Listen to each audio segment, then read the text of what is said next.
Jude Bellingham returns to the England squad. So does Phil Foden. Good morning. You're listening to Sam Matterface, Alex Crook and Arsenal invincible Martin Keon. Thomas Tuchel has named his latest England squad for the World Cup qualifiers against Serbia and Albania. Those are the big headlines so far. There's no Ollie Watkins in the squad either. We'll get to Wembley very shortly. Manchester City sits second while defending champions Liverpool are third, but with Arsenal already 6 points ahead at the top of the table. Both sides won't want to lose any more ground in the title race. We're there this weekend. Game day live from 1:30 comes from the Etihad. We'll build up to that. Does Rob Edwards owe Middlesbrough a debt of gratitude before deciding to jump ship? Is it hyperbole to suggest that Amorim needs a miracle to succeed at Manchester United? And has Granit Xhaka been the pound-for-pound signing of the season so far? It's Sam Matterface, Alex Crook and Martin Keon, and we're live on talkSPORT.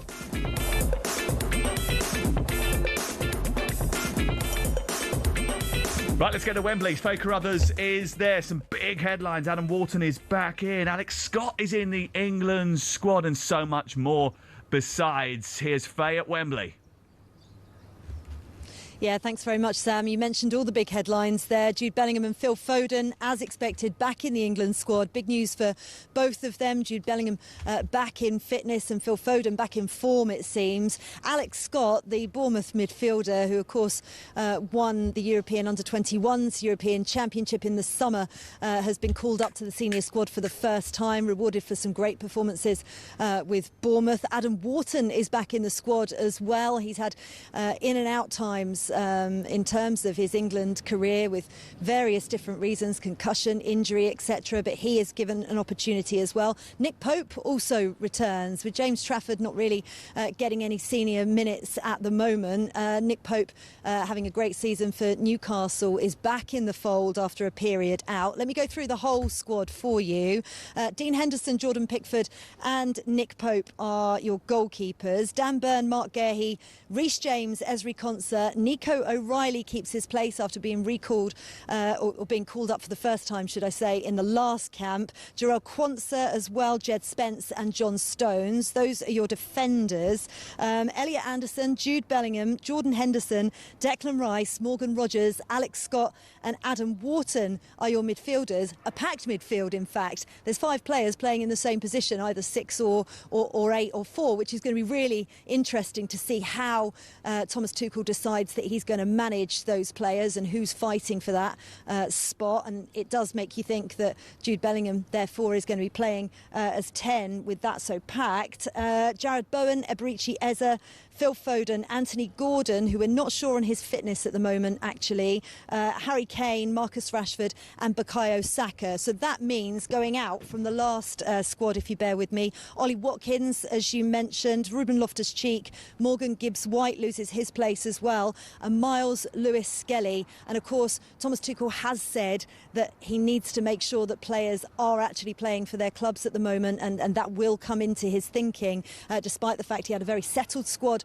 in the last camp. This is a really interesting November one. Yeah, Ollie Watkins pulled out of the last squad, didn't he? Picked up an injury halfway through. But you're right, Trafford, Miles Lewis-Skelly, Ruben Loftus-Cheek, Morgan Gibbs-White, Ollie Watkins missing out. Nick Pope coming back in is interesting. He's had a really good time for Newcastle United over the course of the first few weeks of the season. It says a lot, doesn't it, about Nico O'Reilly, the fact that he has managed to bed himself into Thomas Tuchel's thinking. Lots of people wanted to see Adam Wharton in the squad. Only played a couple of minutes last night, in fact 20 minutes last night after coming off the bench. He's had a bit of an illness. But the big headlines centre on Phil Foden and Jude Bellingham. I thought that Jude Bellingham would be back in the squad. I think everybody did. But Phil Foden, it was a bit more of a question mark, wasn't it, Faye? He scored those 2 terrific goals live on talkSPORT on Wednesday night, and he is in sparkling form, and he was probably too difficult to ignore. Yeah, I think so. And actually, if you look at all the news headlines leading into the England squad, Phil Foden was mentioned on repeat. He said he's playing his football back with a smile on his face, which you can certainly tell. As you say, he scored 2 goals in the Champions League the other night as well. And Pep Guardiola full of praise and said that Thomas Tuchel knows exactly what Phil brings to the England side. As we've said on so many occasions, Sam, and you and I have had this conversation while we've been on England duty, what we just don't see from Phil Foden is the Phil Foden that we know turns up for Manchester City. We just don't tend to see him play like that for England, and whether that's because he's played out of the position that he favours, or whether something just isn't quite clicking for him. I'm going to be really fascinated to see how he plays under Thomas Tuchel and whether he can get the best out of him in an England shirt. What are you hearing about Anthony Gordon? You mentioned that there's fitness issues there. If he was to step away, would they think about bringing somebody else into the squad, maybe even a Jack Grealish? Possibly. I mean, I don't think they need to. I haven't counted, to be honest. I got the squad just before 10 o'clock, so I haven't counted how many players. He tends to stick with about 24. But there are enough players that can cover that left berth. For example, Eberechi Eze can play there. Morgan Rogers can play there. So, I don't think that he would need a Jack Grealish in, even though, of course, there's a clamour to see Jack Grealish back in the England squad. I do fear, although Thomas Tuchel has said, he doesn't rule anything out, and you never know in terms of injury what happens, but because this is the penultimate camp before he names his squad in May for the World Cup for the World Cup, which we know England have now qualified for, that time is running out really for Jack Grealish. So yeah, we'll find out about Anthony Gordon. He's had this recurrence of a hip injury and has had to come off in the last 2 games for Newcastle, so we're not entirely sure how fit he is and whether he'll be able to turn up for England. But knowing the character that Anthony Gordon is, I wouldn't be that surprised if, even if he was carrying a knock, he still wanted to make sure that he was in camp next week, because we are getting to that crucial part heading into next year and the World Cup, where players are desperate not to be left out of the squad. OK, one more before we get to the boys' reaction on this. Danny Welbeck not in the squad, widely touted as being called up. No other striker apart from Harry Kane in the 25. Are you surprised by that? Kind of, and then not at the same time, because Thomas Tuchel has talked about other players being able to play in that berth, and of course we know Marcus Rashford can play as a 9. Anthony Gordon, in fact, has played as a 9 and played centrally. I think it was in the game against Latvia out in Riga when changes had to be made when Ollie Watkins had come off injured and had to pull out of the squad. So there are players that can play in that position, and we are in a time where just having an out-and-out striker isn't the be-all and end-all, if you like. And we've had this debate around England as to who is Harry Kane's backup always, but maybe the answer is there are backups in other attacking positions, and we're seeing that with a really attacking lineup, particularly in the midfield positions that have been named. Faye, thank you very much. Looking forward to hearing you speak to Thomas Tuchel after 11 o'clock this morning. That's Faye Carruthers, our England correspondent, with all the details around the big headlines. Phil Foden back in, Jude Bellingham back in, Alex Scott gets a first call up to the England senior men's team. Adam Wharton is back in the squad as well. There's no Miles Lewis Skelly. Nico O'Reilly retains his place. There's no Ollie Watkins in the squad. Still no Jack Grealish and no Danny Welbeck. Are you surprised that Danny Welbeck's not in? Yeah, bearing in mind that these 2 games coming up are academic because England have already qualified for the World Cup, it just felt like the perfect opportunity to do something different. I don't really know why Harry Kane, as much as he wants to play and wants to keep scoring goals, needs to play both these matches, and it looks like that squad, unless he's going to play Rashford through the middle, which is a possibility, that Kane's going to get the bulk of minutes. I understand Ollie Watkins not being in there on form. Is it 1 goal now in 15 games? Mm-hmm. So he can't really justify his selection. But the vibes were that Thomas Tuchel was seriously considering a recall for Danny Welbeck, someone who's never let England down. He's got that tournament experience. He's brilliant in the dressing room. So I am surprised, Martin. He's only gone with 1 striker. Yeah, I mean, Danny's been quite magnificent for Brighton this season. Still only 34 years of age. But I think if you look at Wharton and Alex Scott coming in, it's a sort of tip towards youth. Looking ahead, it's a kind of different philosophy from the last squads that he's announced, where there's been some casualties within the group, and they did very well in the last 2 matches. But he's moving towards a World Cup squad, and he wants to get all of that absolutely right. So, by and large, you can't see. I mean, it is a problem. We've only got 1 recognised striker. Solanke's out injured. Watkins, we'd have thought he'd have kept him in there for Ollie Watkins for his confidence. Loftus-Cheek, obviously a casualty, and Miles Skelly, I understand those 2. Morgan Gibbs as well, because we have so many 10s. We don't even have Palmer available right now, but you're looking at it, and I'm starting to look at the 11 now and thinking, well, okay, who's going to play in the little pocket there? Is it going to be Eze? Is it going to be Rodgers? Is it Bellingham, where he plays for Real Madrid, Foden, who's been quite magnificent. So there's a selection headache, which is a good one for the manager when we get to this next game to see which 11 he's going to go with. Interesting, because he did speak, and we were on the show when they announced the previous squad, and he was talking a lot about consistency of selection. And if this group does well, then this would continue to be the group. There have been 5 changes to that. Trafford has come out. He's not playing any football, Pope is. So he's in the goalkeeping group now. Miles Lewis-Skelly has struggled to get minutes at Arsenal. Ruben Loftus-Cheek hardly played actually on international duty last time around. Morgan Gibbs-White, is that a surprise that he's been omitted from the squad? Yes and no. I don't think his form this season has been as good as it was last. Obviously missed the penalty last night. I'm sure that wasn't a deciding factor. I thought he was better actually against United at the weekend, somewhere. First goal of the season, wasn't it? Yeah, and I think he's probably been a victim of the fact that Forest have fallen away. So I don't think he can have too many complaints. And obviously if you go right back to the start of Thomas Tuchel's tenure, when Morgan Gibbs-White was playing at his best levels, he struggled to get in the squad then. 03717 223344. You can WhatsApp us on that number. You can send us a voice note as well. You can call us 03717 223344. Did you always think that Jude Bellingham was going to be back in? What's your reaction to Phil Foden getting back in the squad as well? 03717 223344. Simon Baldwin says Henderson in again. Absolute joke.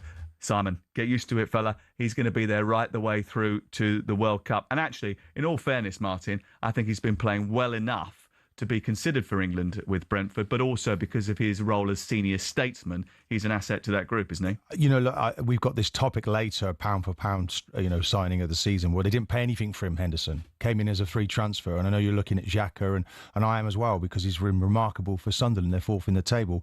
But don't underestimate what Henderson has brought to Brentford. He's been the manager or the coach on the pitch. It's quite remarkable. During lockdown, we could hear him because there's nobody in the ground. At Liverpool, organising, cajoling everybody in position. He's done exactly the same. I think the manager, Thomas Tuchel, has actually recognised that he wants good leadership amongst the group, and Henderson will play his part. Yeah, I think it's probably what the producer of this show decided to do. We were losing our way, youthful, young, enthusiastic, too much of a laugh and a joke on a Friday. Bring in a gnarled old senior pro to come in and get us back into line. Well, he told me to come in because of maybe we were losing a few listeners on Friday, so we need to get the numbers back again. I'll tell you, I'm only joking. The way he was going around the office, stoking up the staff, it was like the Jordan Henderson. Well, you've got to, people are flagging a little bit on a Friday. Yeah. It's all happening in the workplaces out there. Come on, guys, let's finish that job. Yeah. I know you want to get to the pub at the end of the day, but finish off that job nicely. This is my 4th day of 7 with Martin Keon.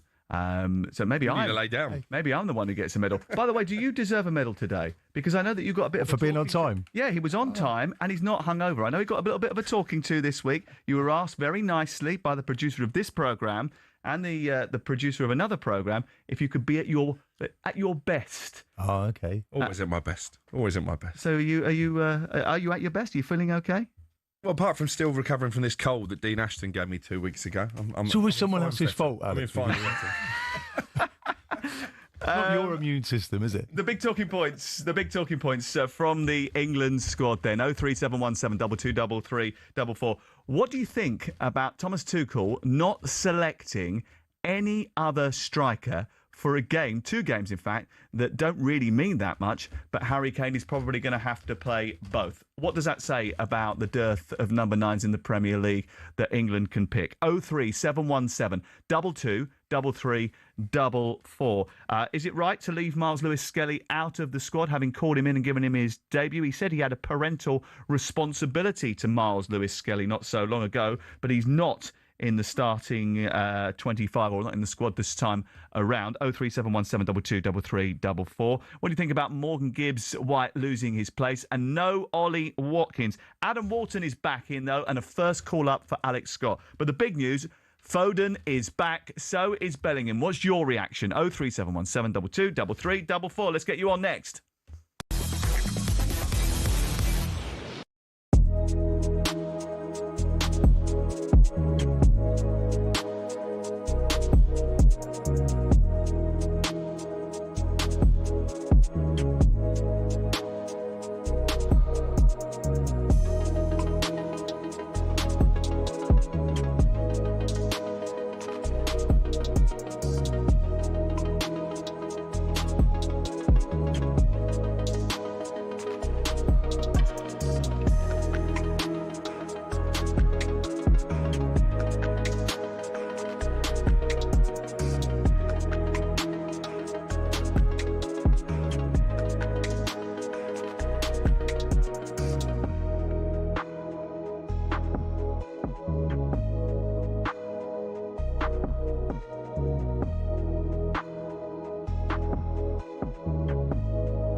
text reaction has been pretty good to this. 03717223344 if you want to call. Bowen and Rashford are better makeshift number 9s than any other England striker that we have. No point bringing anyone else in at the detriment of those two, says Billy. I think that's probably what Thomas Tuchel is thinking, which is why he has done exactly that. Are you forgetting that Bowen can play through the middle? No, we're not. But he isn't an out-and-out striker. It's not a role that he plays often for his team. In fact, he prefers, I think, to play off of the right-hand side. Foden is one of the most gifted players in the Premier League. He needs to be in there. Just don't play him wide like Gareth did, says one texter.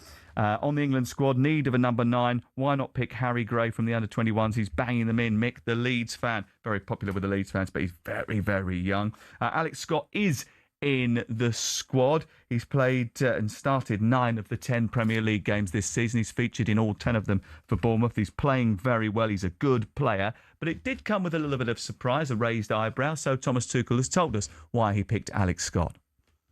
He had an excellent Euros. He won the title. Lee was full of praise. He did an excellent job in midfield together with Elliot Anderson, who is now a regular starter for us. Was very impressive. But then he took another step and becomes a very regular starter now for Bournemouth, and they are like in the top third of the league. They're like overperforming constantly, and he's a starter for them. He puts the intensity in. He gets his minutes. So we thought this is maybe the perfect time to reward him and to get to know him and to see what he can bring to our team. That's Thomas Tuchel speaking to Alex, to the England social media channels about Alex Scott, who was with the under-21s, had a partnership with Elliot Anderson. It's another example of using that pathway. Yeah, and I think actually Alex Scott is someone who's highly regarded within the FA as well, having come through the system. And I think his credit to the EFL. Obviously, it wasn't that long ago that he was playing for Bristol City, snapped up by Bournemouth. Has had an injury interrupted couple of years at the Vitality, but is fit now, and as you say, is playing week in, week out. I think he's a really talented player. I'm not sure he's quite going to make the cut for the World Cup itself, though, when the likes of Cole Palmer are back available. I like the continuity of progressing through the England team, that reward these players. He is a good talent, by the way. EFL Player of the Year a couple of years ago. He's been besieged with injuries. He's playing all the time now. He has got good ability. Good mentality as well. I think I remember rightly, he was let go by Southampton potentially when he was a youngster and ended up going back to the Channel Islands and working his way back to us. It's a late shout because I'm kind of trying to concentrate now on, what's going to be the 3 that play in that midfield. Is it going to be Rice now that has to go in a slightly deeper role? Are you going to have to take Anderson, who's been magnificent, by the way, and has pretty well gone under the radar? He should never really have left Newcastle when you see the level of what the player has with his passing. His all-round game is quite magnificent. So are you taking him out to bring Bellingham into the team? And then you've got Foden, who is, playing magnificently well right now. It's a changing of the guard at Man City. They've taken De Bruyne out and they've basically said to Foden, right, come on, let's see it. And it's all there under the bonnet. It's coming out now. We want to see that in an England shirt. Tuchel is beholden on him to try and get this ability out in an England shirt. We've not really seen it from Foden. There's still unfinished work there. So it's great to see. And then we have Palmer, who is another really wonderful talent. So it's about trying to find a position. It's a jigsaw puzzle for the manager, but it's a nice one to have. But we really could do with more strikers, because to have Harry Kane, we know he's magnificent what he's doing, but we need that backup, and it's disappointing we haven't got anyone else. OK, we'll get to some of your text messages in just a second. There's loads coming through. Keep them coming. 81089 on the text. You can WhatsApp us 03717223344. Danny's on the line. Hello, Danny. Hi guys, how are you? Thanks for having me on. Yeah, we're good, thank you. Cheers for coming on. What do you want to say? Great. From a Forest point of view, chuffed a bit for Elliot Anderson. I think it's thoroughly deserved, and that's sort of echoed by yourselves. But for me, Morgan Gibbs-White, he deserves to be dropped, and that's not nasty. It's basically he's not performing at club level, so why should he be there at international level? I think he needs that. He needs to sort of reflect, come back stronger, and he will do. Talking about Foden, though, and I know you're singing his praises, and I do as well. I think he's been fantastic for Man City. But on the international front, he's one of those that reminds me of like Ian Wright, a couple of others. It's just never made it on the international, whether the shirt's too heavy for him, whether he doesn't suit the positioning where he's placed. I don't know. but he is fantastic for Man City. And going back to just my final point, Jordan Henderson, I disagree, guys. I just don't know where he fits into that side. If he's so fantastic and the experience and the voice from the back, I get all of that. We'll take him as a link or a support to the staff there, but not as one of your 25, 26 squad, in my opinion, that is. Okay, Danny, thank you very much. Appreciate it. 03717 223344. Couple of points on Phil Foden there. He's only played 90 minutes for England, not played for England since March when he played against Latvia. He's got 4 goals for the club, 2 of those against Iceland, the dead rubber in the Nations League, 1 against Wales at the World Cup and 1 in a friendly against Scotland. Texter here saying that the team should be built around Phil Foden. He was compared by Pep to one of the Premier League's greatest, Ryan Giggs. It's from Orc C147. He said games played by Foden, 330, 102 goals. Giggs had 355 at the same age. Both of them have loads of honours. Foden's won 6 Premier League titles. By this age, Giggs had only won 5 FA Cups. Foden 2, Giggs 3. And he was saying he could have a similar impact for England as Giggs had for Wales. The fact of the matter is that there's one big glaring problem, isn't there, Martin Keon, with Phil Foden? He wants to play in the same position as Jude Bellingham wants to play. Well, not necessarily. Maybe why can't you play both of them? But does that give you? We tried that at the Euros, and Foden was a disaster. Yeah, but we tried it, but maybe it's the managers that let these guys down. You've got immense talent. Well, we talked about a generation of Gerrard and Lampard and Scholes and all these guys in the past. So in a way, But Martin, you've had a successful period over the course of the last couple of games where they've worked on this system where they play 4-1-4-1. They have 2 sort of 1 at 8 in Rice and then the 10 who plays up alongside Harry Kane. That has been Morgan Rogers in the last couple of games, and he's done well there. Mm-hmm. If Bellingham comes back into the team, he's going to occupy that position, isn't he? So where does Foden fit in? Well, you say that, but why can't we have a sitting midfield player? Why can't we get Rice to play as the deep line midfield player? Because by having Anderson in that position, you're getting much more out of Rice at the other end of the pitch. Ultimately, will Anderson be in the team? It does feel that way. Over the last couple of games, he's played him in the last 4 matches. He's been immense. He's been immense, and he's almost an outsider. And he's like, possession's 9/10 of the law, really, for me, in an England shirt, or it should be in terms of performance. But we've got special talents here. Bellingham is one of the best players on the planet here. He's playing for Real Madrid. Look what he did last year. And you've got Foden now, who's been given his wings. I thought his wings were clipped a little bit with De Bruyne in the building, but now he's flying. So you need to try and find a way to get him into the team. And this is the problem for Tuchel. What sort of midfield is he looking for? I think Rice is nailed on. Anderson will be unlucky if he doesn't play. So if you play 2 sitters and then you want someone to play in front of that, who's it going to be? Is it Bellingham? Does he? I don't think he wants to play 2 sitters. I think he wants the option of playing 1 sitter, so he has Anderson. Then he can push Rice on into a midfield, more advanced position like he's been playing. But with Rodgers in the team, Rodgers is more of a 10. Yeah, he plays this the other role. But it's Rodgers or Bellingham at this moment. Rodgers is not necessarily an out-and-out midfield player. He plays in that pocket in a slightly different system for her. So would you leave Bellingham out and bring Rodgers in? No, I'm looking. It's up for grabs. It's up for grabs. There's only 11 places in the team. Correct. But that's the difficulty for the manager. Does he want to get these 2 great talents into the team, Foden, Bellingham? Okay, Palmer's maybe an addition that you want to think about, but he's not available. But do you do it at the expense of Anderson, who's got pretty well helped us to get there and finish the job off at this point? I think Tuchel's also said on record, hasn't he, that his job is to pick the best team, not necessarily the best players. And if you are trying to shoehorn all these players into the same 11, you've already alluded to it. Sven-Göran Eriksson tried that with the likes of Gerrard and Lampard, and obviously Paul Scholes was the big victim.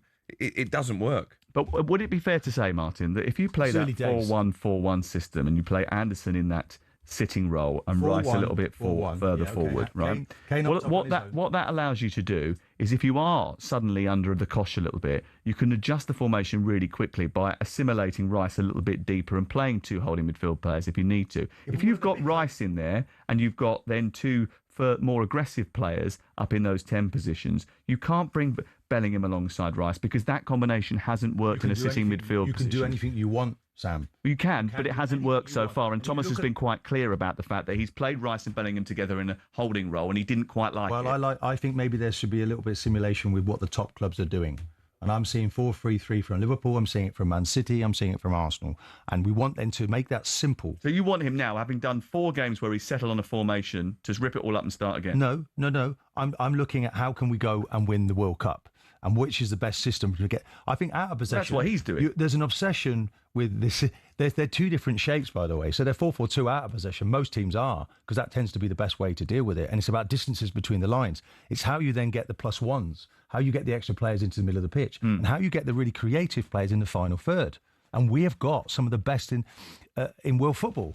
So they know they need to start to play in this team. It's going to be very interesting to see what happens in these friendly games. Does Foden's England form not concern you? If you're trying to build the team around him, as you've said, of course. But if I was Thomas, so poor at the last Euro. If I'm Thomas Tuchel, I think, okay, well look, is that a little bit on the manager? Okay, we'll ask that in just a second. It's nice to have you back, Martin, but we've got to get to the break. 03717223344. That's the number to call if you want to get in touch. You can get in touch via text as well. We'd love to hear from you. Loads of texts coming in. We'll get to them in the next few minutes. It's Sam Matterface and Alex Crook, and we're alongside the magnificent Martin Keon here through until 1 o'clock today. Keep with us.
Eleven people have been arrested following a night of protests outside Villa Park. Both pro-Palestine and pro-Israel demonstrators went to the match between Villa and Maccabi Tel Aviv.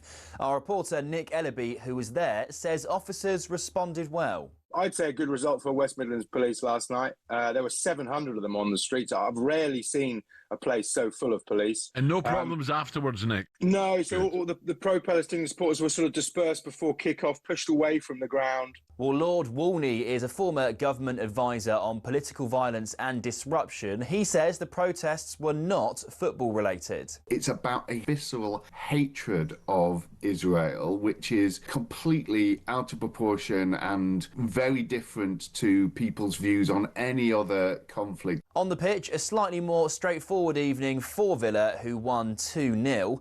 Elsewhere, Forest have been held by Sturm Graz.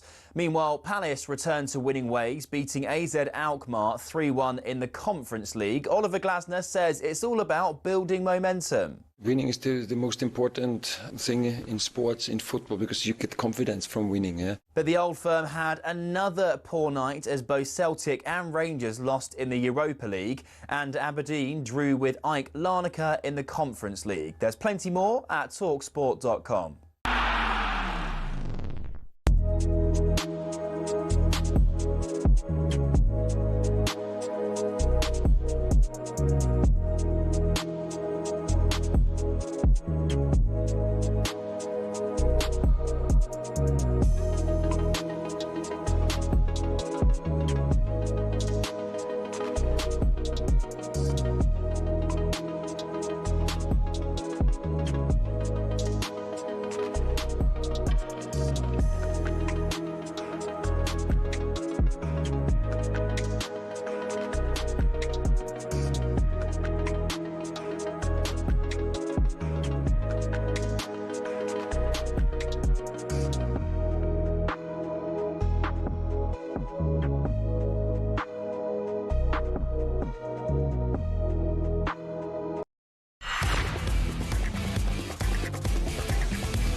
Good morning, it's Sam Matterface and Alex Crook and Martin Keon. We're here right the way through till 1 o'clock this afternoon with Selco Builders Warehouse. Check out this month's real deals at selcobw.com. I've heard pundits say, people, why do you take out the squad for who do you take out the squad for Foden?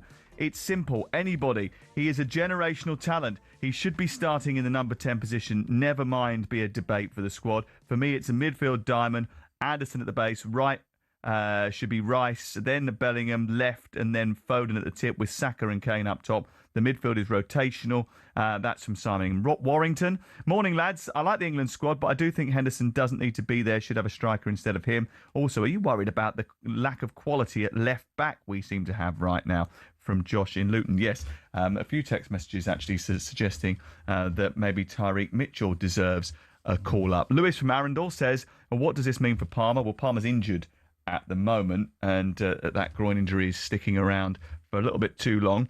And why is it a surprise that Danny Welbeck isn't in the England squad, says Yusuf Al-Abadi. He hasn't been in the England squad for 8 years. Just because he's having a better season doesn't justify him coming straight back in. Is that not what international football is about? Picking players at a time when they're hitting top form, as Danny Welbeck is. Not just this season, by the way. He got a record number of Premier League goals last season, and he brings that experience and that dressing room stability that obviously Thomas Tuchel is looking for. That's why Jordan Henderson was recalled in the first place. I agree. I think Danny Welbeck is very unlucky not to be in this squad. And if the manager, when you look at Brighton and how much, he's even older than the manager, and the manager talks about the wisdom he brings to the group.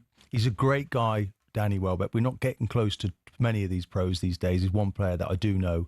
He would have been an excellent addition to the England squad. 03717 223344. You can text us and WhatsApp us as well. Martin keeps saying Tuchel has to find a way to get the best players on the pitch. No, he doesn't. He has to produce a competitive winning team. England have done what he is suggesting for decades and won nothing. Tuchel is choosing a different option, says Nick. Let's go to Josh, the Sheffield Wednesday fan, and Joe, the Spurs fan. Josh, do you want to go first? What do you want to say to Martin Keon? Yeah, morning, lads. Morning. Thanks for coming on. We appreciate it. Yeah, thanks for having me. 2 points, really. The first point for me is people are criticising Foden's performances for England. Now, his majority of his performances have been from the right or the left. Correct me if I'm wrong. Where's Foden's best position in a number 10? Why aren't we giving him a chance to play in that number 10 position and then judge him? But instead, we toss him out on the left or out on the right, and then he's not doing the business, and after 60 minutes he's getting dragged.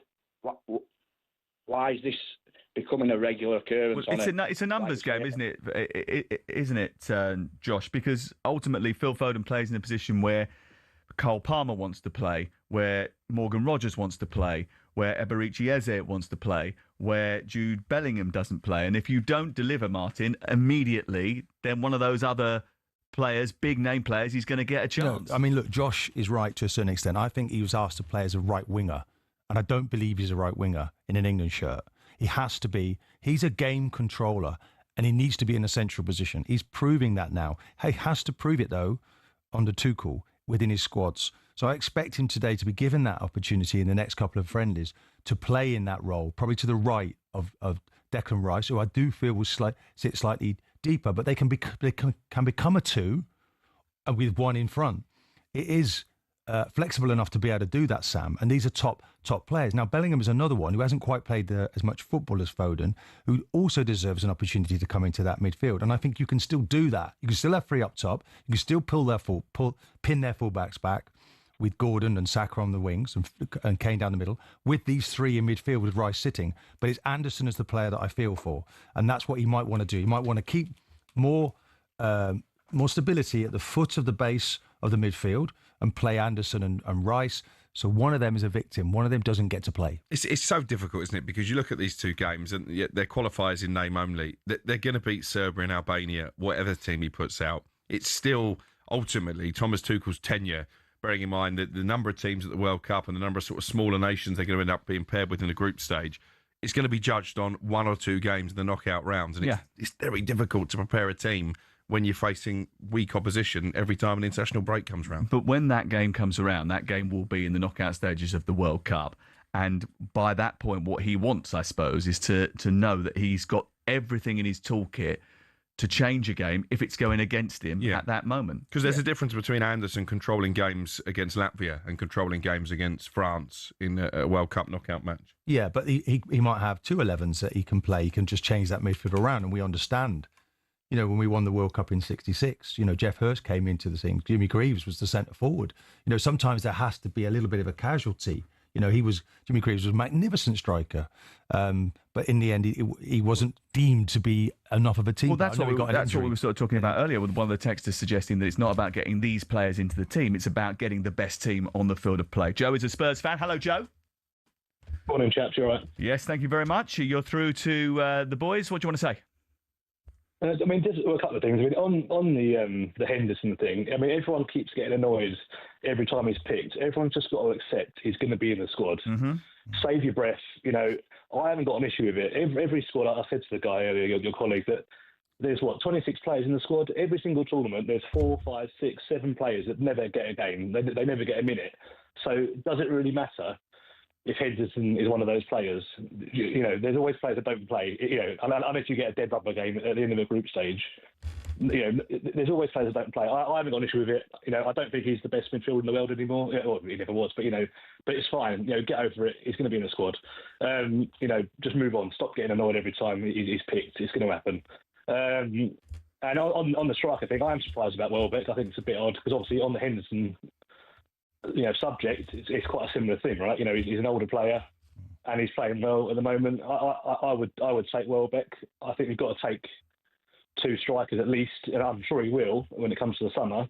But I am surprised that someone like Welbeck, who is playing well, it goes a little bit against what Tuchel's saying, about people that are playing and playing well. So the only thing I can think of there, Joe, is that he didn't want to disrupt the squad too much because he's made 5 changes to it already, and he was pretty big on consistency of selection, wasn't he, when we spoke to him a month ago? So I'm wondering whether or not he just thinks we'll just keep this group together because he knows eventually either Watkins is going to come back into form and he's going to be the one, or they're going to pick Dom Solanke, I imagine, when he's free of injury.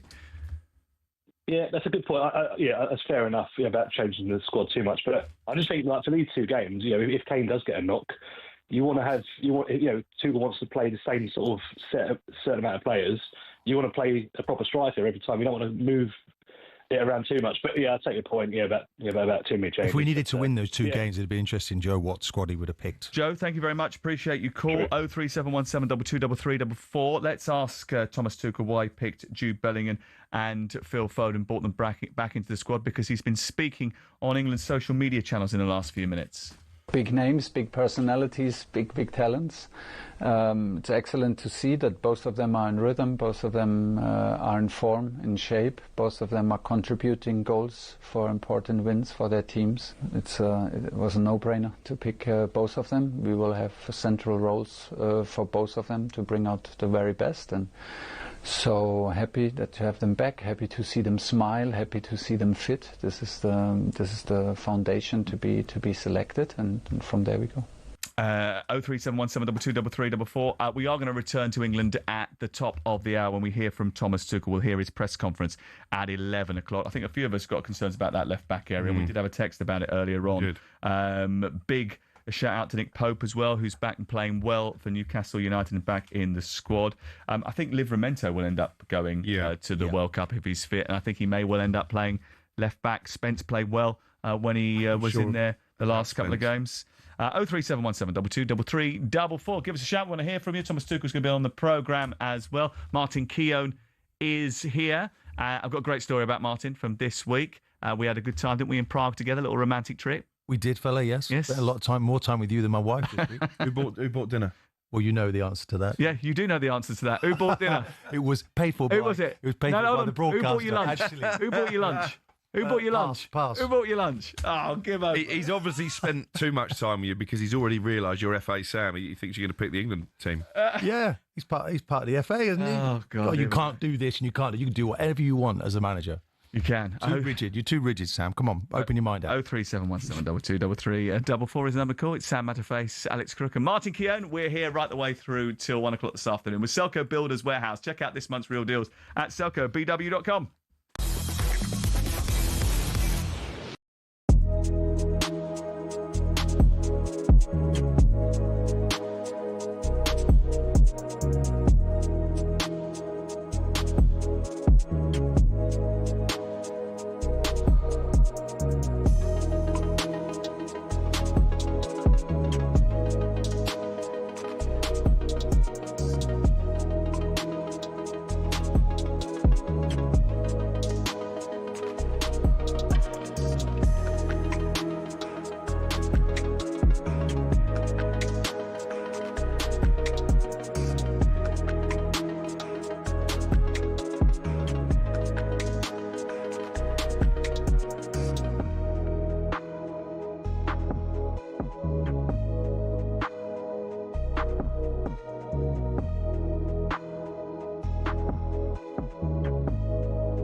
Get in the ring to win on talkSPORT.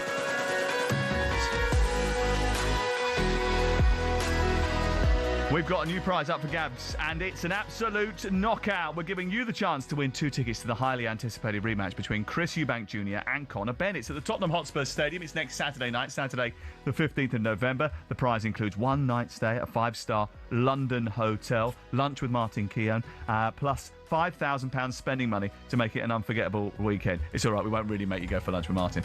Listen up, here's how to enter. No one will 18 plus, UK excluding Northern Ireland. For a chance to win, text the word BOX to 83338 and you're in the draw. Text costs £2 plus 1 standard network rate message. You must have the bill payer's permission, or you can enter for free by calling 0330 880 3338. All entries must be received by the 13th of November at 1 p.m. and you need to answer our call to win. This is a TalkSPORT limited promotion. Full terms and conditions at talksport.com.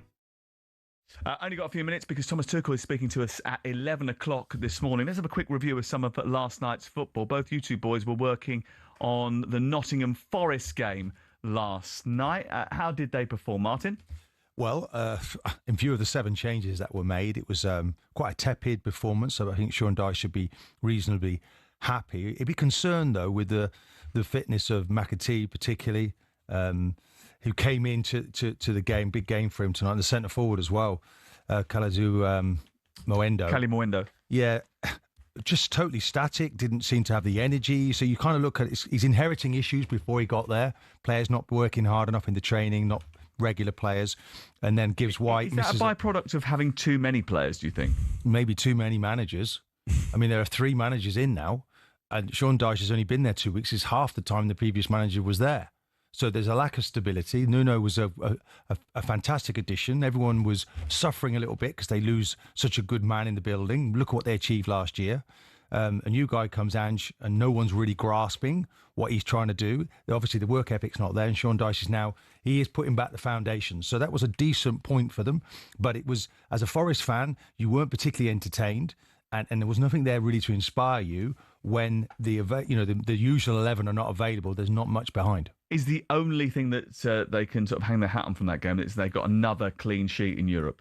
Yes, because I think that's only their second in 19 games. Both from Porto and this one. Yeah, and they did look defensively solid, albeit against very substandard opposition. I think the fitness thing is fascinating because I've seen some Forest fans on social media suggesting that because Nuno spent most of pre-season sulking about a lack of signings, that maybe he down tools a little bit. I was in the Algarve, if you remember. I watched them play a friendly. That's unlike you. I watched them play well, I was working, always working. I watched them a lounger. I watched them play a friendly against Fulham over there, and they looked miles off it. I remember saying to our own Max Scott, I think your boys could be in trouble based on what I've seen this afternoon, because Fulham played a second-string team. Forest put their first team out and absolutely dominated them in that game. So I do think fitness is a concern.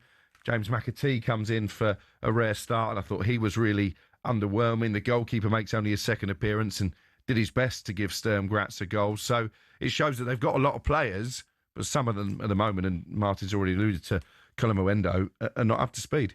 Quickly on Crystal Palace, winners last night by 3-1 in the Conference League. They needed to win that game after failing against Larnaca. They turned up, strong performance, strong team. They really put the Dutch side RZ to the sword last night. Very good performance. Mateta missed the penalty, actually, but Ismaila Sarr, absolutely terrific. And he actually is flourishing this season. He is. Again, with the system, the two 10s that they play with, so to speak, and Sarr is one that is capitalising. A lot of people looking at him now. Is he the next one? It's a really good story at Palace. Everyone floating around their manager. Mateta for me is a wonderful player. We were talking earlier off air, 13 million they paid for him. He's going to miss a few, but you get a lot from him. They go into him as he secures the ball. He's a handful. He has pace. He can finish. They're really explosive finishes that he has. So Palace, and with that atmosphere, it's like a throwback ground. It's really great atmosphere, and they're thriving right now, Palace. They certainly are. 3-1 winners last night. A couple of players in that AZ Alkmaar team that were pretty impressive as well. You'll hear more about Kees Smit going forward. Going to hear more from Thomas Tuchel in the next few minutes. He's going to explain why he has brought back Jude Bellingham and Phil Foden. Also why he has switched out 5 from the previous squad. He'll talk about Miles Lewis-Skelly, Nico O'Reilly, Alex Scott, Adam Wharton, and why he's decided not to take a striker to back up Harry Kane. That's next.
Yes, good morning to you. It's Sam Matterface with Alex Crook, and we've got Martin Keon in the studio today. James Sheeder says, what honestly does Tyreek Mitchell from Palace got to do to get a call-up? Natural left-back, doesn't get injured, been excellent for 2 or 3 seasons. Well, that is a question that we will ask Thomas Tuchel, who's just about to give his press conference. Robbie, should we get some position? Yeah. Okay. Thomas, good to see you. Yeah, same. We always find your squad selections fascinating, but this one feels really? more than ever. Jude Bellingham. More than ever. Well, I'll get on to that. But the thing is, Jude Bellingham and Phil Foden back in, two of the biggest names, two of the big special players, as you call them. Yeah. The discussion starts now, I guess, on how you get them all into the side and what their best positions are. So, what's your thinking? Well, first of all, we are delighted that they are back. I think the contribution of both of them to their clubs lately was immense. They play regularly, of course. They play a big part and a big role in the success of Real and City's matches lately. They score regularly decisive goals, so we're delighted that they're in shape, in form, and back with us. Jude comes back as a number 10 position. I think that's his best position, and I think one of his key strengths is to score from this position, and he has the ability to arrive and to score goals that a number 9 would score. So he scores tap-ins, he scores one-touch tap-ins inside the 6-yard box, which is very unusual, which seems then seems sometimes easy goals, but to arrive in these positions in the right timing, in the right moment, is a key strength, and is one of his key qualities and outstanding qualities. So we will try to find a space there for him as a 10 to arrive in these 9 positions and score for us. I think Phil, where he played now lately for Dortmund, was where I see him the strongest. I think he's close to the opponent's box, as maybe a mix between a 9 and a 10, close to the opponent's box. For me, Phil scores and assists more from the 18-yard box. Where he scored against Dortmund. He's on the half turn, then he assists, he's in the pockets. So I think the main thing with Phil is that he gets a role in the central part of the pitch. I don't see him as a winger at the moment, and maybe not anymore. He should have a central role. I think that brings out his strengths the most. We talked about this already with him. So he will contribute as a 9.5, 10.5-ish position, very fluid, but in the middle of the pitch to be close to the box, be able to assist and to score like he did against Dortmund. Interesting, thank you. Lots of defensive midfield options in this squad. Yeah. Elliot Anderson has done so well for you there in the last 4 games. Yeah. And you've surprised us a little bit by calling up both Adam Wharton and Alex Scott for the first time. Can you explain that one to us? Yeah, of course I can. 2 different positions, 2 different profiles. Adam, we tried for the 3rd time to call him up. I hope he stays fit and is able to come. I think one was a concussion protocol and eye problems, and the next one was groin problems that held him back. You're right. Elliot did very, very well for us in central defensive midfield.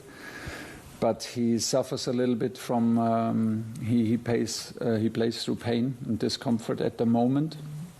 Nothing major, so I think he will be involved in the weekend's match for Forest. But we are aware of that, so we added Adam to the team. First of all, because he deserves. Second of all, because we need to learn about him in our environment, what he can bring to our squad, and prepare ourselves if Elliot is maybe not able to play both 90 minutes. Don't forget Jordan Henderson, please, because we have both options. Both of them did very well in their clubs and did very well for us. But yeah, Adam is an add-on on the number 6 position now in camp, and Alex deserves to be with us. I mean, first closely saw him in the Euros with the under-21s, where he did excellent together with Elliot Anderson in central midfield and played a huge part in the title win for the under-21s. Since then, he stepped really up and is a regular starter for Bournemouth, who are overperforming constantly in the league. And I think he came now a long way, and he performed his way into this nomination. And he will come as a number 8, gets a number 8 role, and hopefully he can prove us right and show us his talent and personality. Hi Thomas, it's largely the same squad as you've tried to continue to build that club feel you've mentioned.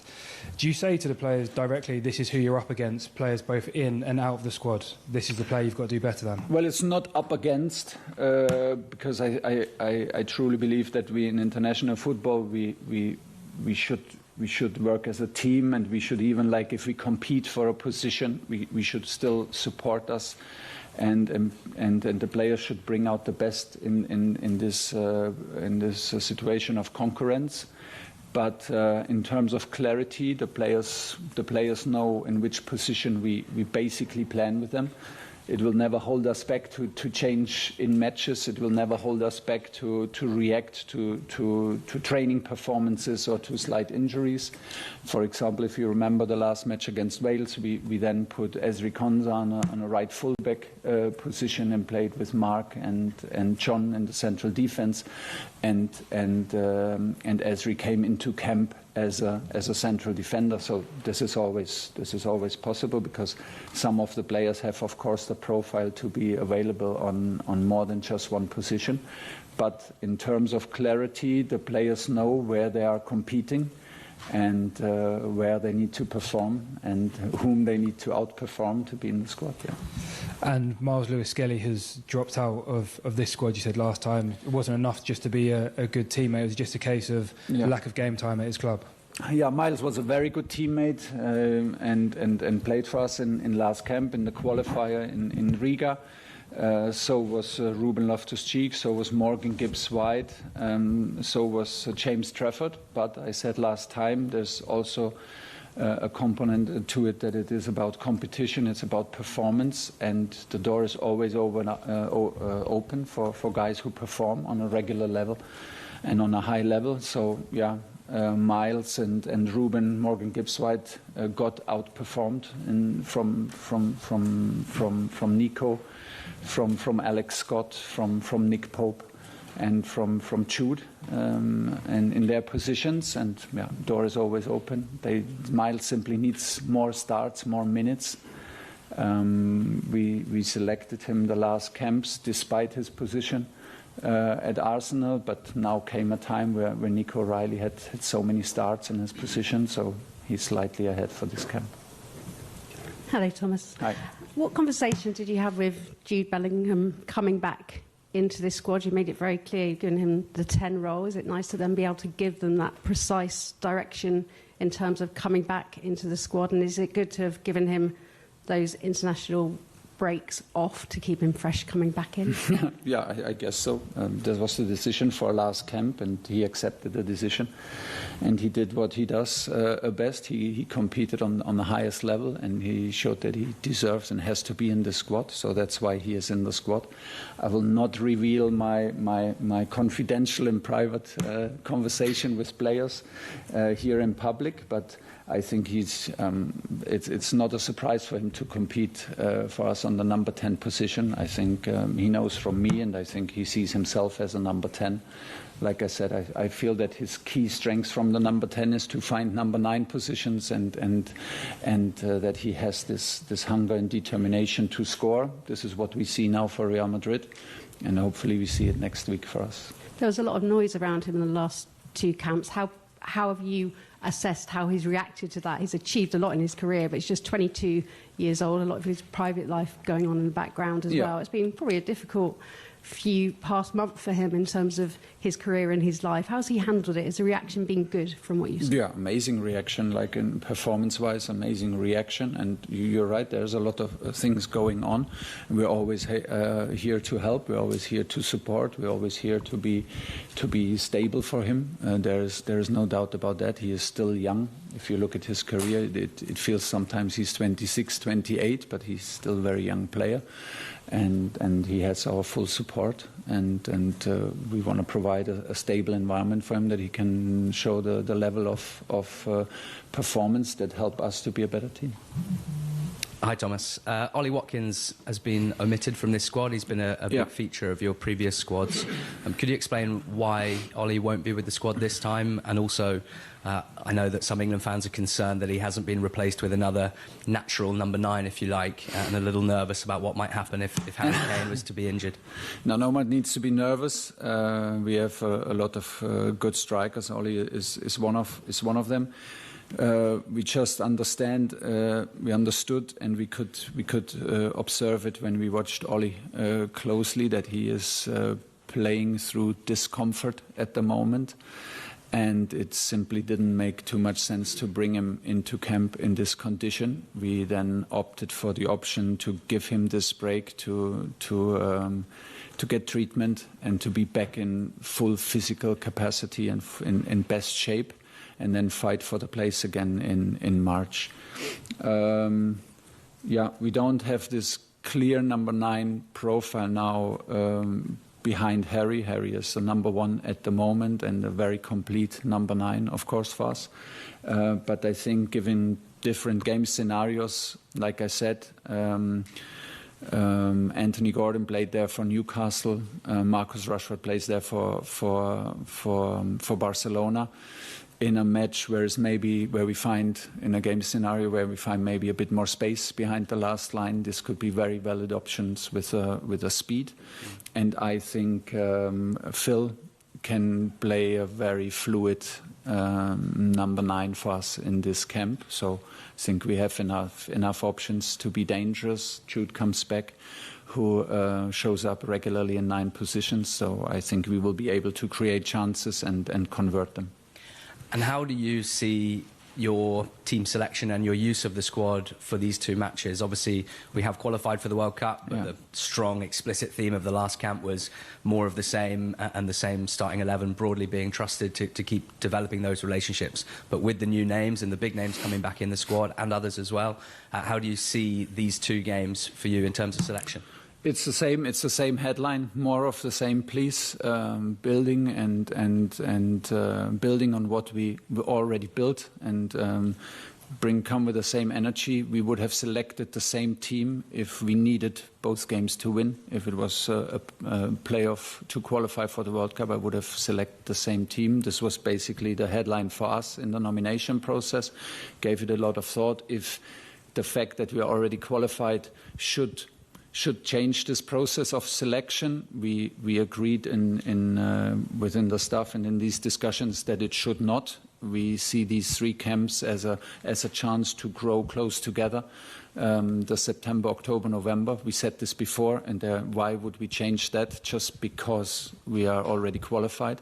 It should give us a boost. It should give us trust in what we're doing. And we will, with this nomination, I think we are very clear, straightforward on that path of competition, that you can compete your way into this team. There's never a door is never closed. And of course, the guys who join the party now, they have to make sure that they are valuable for the team, that they are in the best shape and the best teammates that they can be to keep this thing going, because the direction is right, the energy is right, and we want to build on that.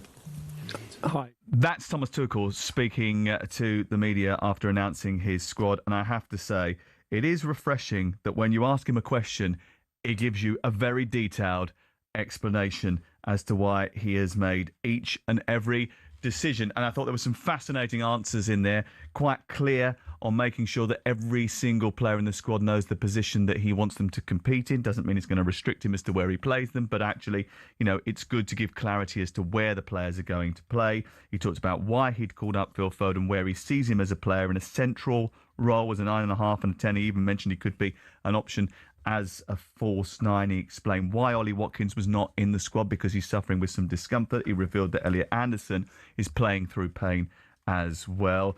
He said the reason they didn't call up another number 9 is because basically Ollie Watkins was going to be the option, but because it didn't make sense to get him into the squad in his condition, they're going to give him every chance to compete, to be back in the squad in March and get his physicality up to 100%.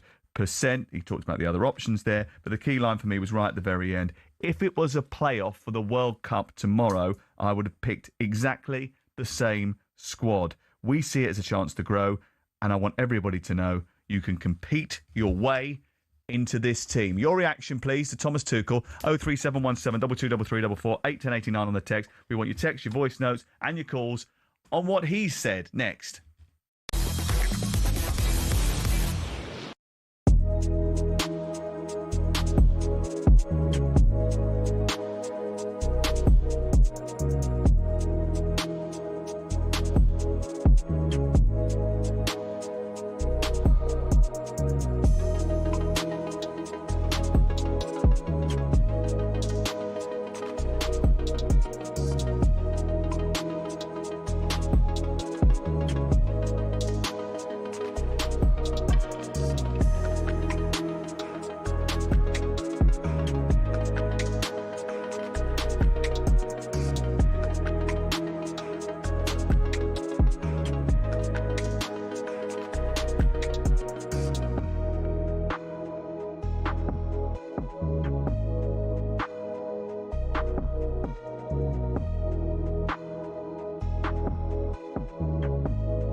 talkSPORT. Sam Matterface, Alex Crook, sitting there shuffling through his phone.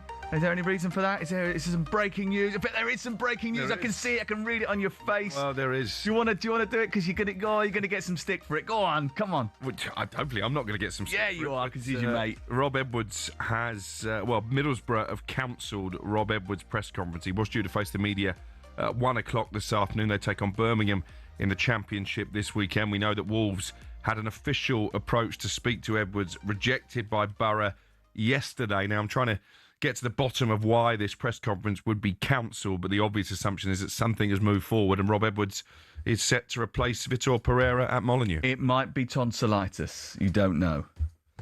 You're not convinced.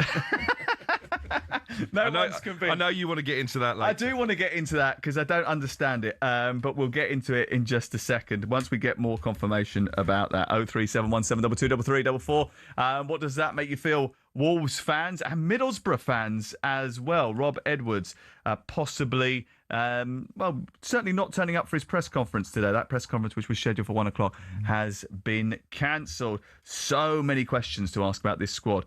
Interesting. Where should we start? Should we start with Phil Foden? Because he basically said what you were saying, Martin. He's got to play in a central area. Yes, but he also said, didn't he, and really not for me, because I'm not going to agree with everything he said, but obviously, one thing is very clear, he's a very good communicator. He's already discussed this with the players that have come in, the players that have gone out. He said something interesting, which was outplayed. You've been outplayed by another player, so you don't play. So I like that kind of like, okay, let's go. It's a race. That would keep you on your toes. Yeah, who can keep me in the squad? What I don't like, and you're going to say, what is it about Arsenal? So Arsenal have one striker, so England only have one striker, so there's no issue with that, okay, I get it. But what Arsenal do have is that they have quite a few fullbacks, and when I look at the depth of our squad, I'm not sure there are enough fullbacks in the squad. I'm not quite with the argument about fullbacks. Livramento will come back in, I'm sure. Maybe Mitchell could have had a little tryout. Okay, he must be saying now that it's the end of Walker's international career because he doesn't seem to be coming back. I'm not a happy centre-half going into a wide position, and I was very mobile. I don't think these guys will necessarily, Dan Burn won't really want to do that. He's done it well for Newcastle, though, at left-back. Yeah, but I'm just saying, international football, nothing happens for a long period, and then it's about pace. And maybe going to find wanted and be targeted a little bit. So the depth there in the squad. It could have actually given opportunity to maybe some other players.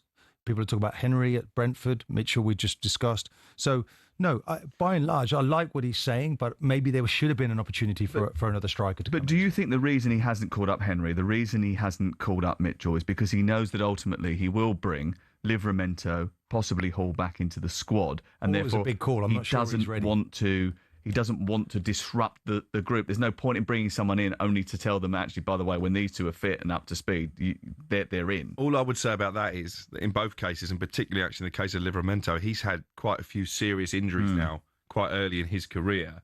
So can we guarantee that by the time we get to the World Cup, he's going to be fully fit? The next big question was the interesting one around the number 9, because he revealed that Ollie Watkins has got some discomfort and is playing through a bit of pain. And he wants to give him every opportunity to get back to top-level physicality, compete for a place in March. Interestingly, he then said that there was no other clear number 9 profile. So that means that he didn't fancy Ivan Toney. No one actually asked him about Danny Welbeck, by the way, during that. They may have done it, after we cut away. And I think it's a pertinent question because it was definitely contemplated to bring him into the squad. But ultimately, maybe, as you say, he's looking ahead to next summer and thinking, will Danny Welbeck be on the plane? Probably not. So we'll go with what we got. I think of all the players he mentioned there, if Kane doesn't play, then Rashford is the most obvious fit to go in as the 9. Yes, he's better operating off the left-hand side, but he's played a lot of games for Manchester United in particular as the focal point of the attack. I'm not seeing Phil Foden as a false number. I wasn't convinced that he's got a role for Foden. I'm the expert on body language and language. Did you say you are an expert? Well, no, I've said I'm not an expert. Are you sure? I didn't think he was he was tripping over to tell us about Bellingham, and he's a 10, and he comes into the squad as a 10. So that tells me the structure of our midfield will be 2 players that sit. So that almost is good news for Anderson coming into the team. If ever, I've written this Anderson down. will play as a 2 with Rice alongside. Well, that for me, that's not what they're doing at the moment. But I'm just hearing what I'm trying to, translate what I've heard from the manager. He wants Bellingham in the team as a 10. Okay, so therefore he needs to have potentially 2 players that sit deep in the midfield. Now, I'd like to see one. And if you do one, you can have Bellingham and Foden, but you can't have Anderson as well. So he's told us as well that Anderson is playing with a problem, playing with an injury. So for me, that he won't play in the first game. So the very first game we see at Wembley will be Wharton. Will it be Wharton, though? Well, he basically said, he was pretty clear, Martin, about the fact that he was competing players against one another in clear positions. He was giving clarity to each one, saying, this is your position. And he said, Wharton is the defensive midfield option, but don't ignore Henderson. Elliot Anderson playing through the pain. He talked about Alex Scott, but in a more advanced position. And the way that England have played, and I'm not saying that they have to play this all the time, I'm not here to be a spokesman for Thomas Tuchel, but they've been playing with one sitter, a sort of hybrid 8/10 in Rice, and then another 10. That's how they've. Does that change? Does that change then, though, on this one occasion? Because we are qualified. No, we are qualified, and there is an opportunity to see. He said that he wants Foden in a central position, and he's not a winger. He told us he wasn't a winger. But he also said he might play as a 9. Yeah, he did, which I don't believe is the case. So we're playing a false 9 with Foden. Why wouldn't you do that with Bellingham? If this is the squad that goes to the World Cup next summer, and actually maybe Alex Scott aside, I'm not sure the midfield's going to look totally different next summer. It's going to be Anderson as a 6, Rice as an 8, Bellingham as a 10, Saka on the right as a shoe-in, and then a toss-up between Rashford and Gordon on the left because he wants pace in his team. I don't think Foden gets in the 11. I think Gordon is ahead of Rashford. Well, Foden wouldn't be getting in the 11 at this stage anyway, would he? Because he hasn't been in the squad for a little while. That he's there to compete, and that's what he was being charged to do. It's a nice problem. And we are getting closer maybe to the 11. But I just feel that in terms of the squad, the way it's packed, again, I'm comparing to the Arsenal. Arsenal have got 2 fullbacks in every position, and at the moment they're sitting top of the table. They can afford just 1 striker. We go to a tournament with all those games. And if I'm a central defender and I'm being asked to play in a fullback position on these occasions, I'm not completely comfortable. So you don't think Ezri Konsa and Burn are comfortable playing in fullback positions? I don't think Burn will be comfortable playing in a wide position as a fullback. Not against top international teams. No. So look, I don't understand why this is not an opportunity to look at some of the other fullbacks that might be available. James has a history of injury. This year he's been quite magnificent. Looks like he's over that now, but that could come back. And Livramento is another problem. So I don't want to be short of fullbacks going into the World Cup. I think that's the area in question. Again, I've just sort of ring-fenced off. That front 6, I think, is pretty settled. As you say, barring Rashford or Gordon, if everybody's fit. Palmer? I don't think he gets in. Yeah, but he's another great talent that we must think about. I don't think he gets in. I think the front 6 is pretty much picking itself. You've got to understand that there's only 26. And what is really interesting, actually, is that he did have the option of calling up another player. When they go to the World Cup, they will take 26 players. If you look back over the course of recent history, he's almost sort of tightened up on the number of players that he's been taking. He named a 25-man squad today. He named a 24-man squad in October. His World Cup squad is going to be 26. It's interesting that he hasn't used the whole contingent available to him, isn't it? Yeah. Well, that means if you're not in it, if you are a Danny Welbeck, particularly if you're a Jack Grealish, I think you're struggling. But isn't that what I was saying before about him trying to keep the group together? He doesn't want to give anyone a false hope that there may be a glimmer of a chance for you to make it to the World Cup. And he doesn't want to start all over again. I said, there are no gimmies when you play for England. Danny Welbeck deserves to be in and around it. But I do feel that he offers the same things that Henderson offers. I feel pretty positive listening to him. I must admit, I think you're being a little bit negative about it. No, I like the communication.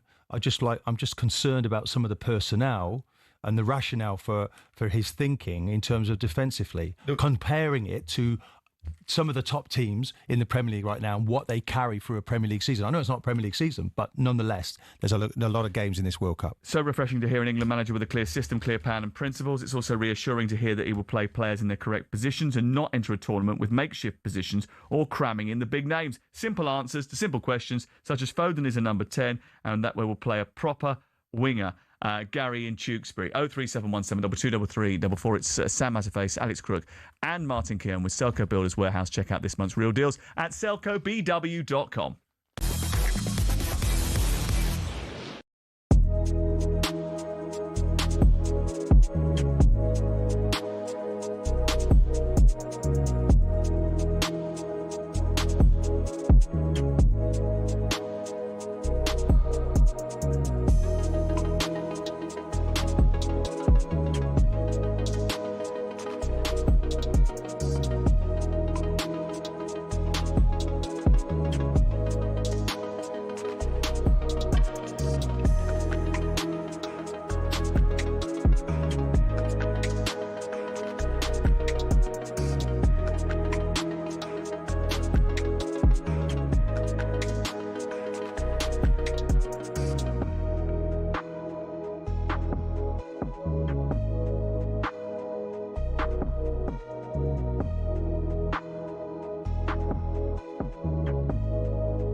11 people have been arrested following a night of protests outside Villa Park. Both pro-Palestine and pro-Israel demonstrators went to the match between Villa and Maccabi Tel Aviv.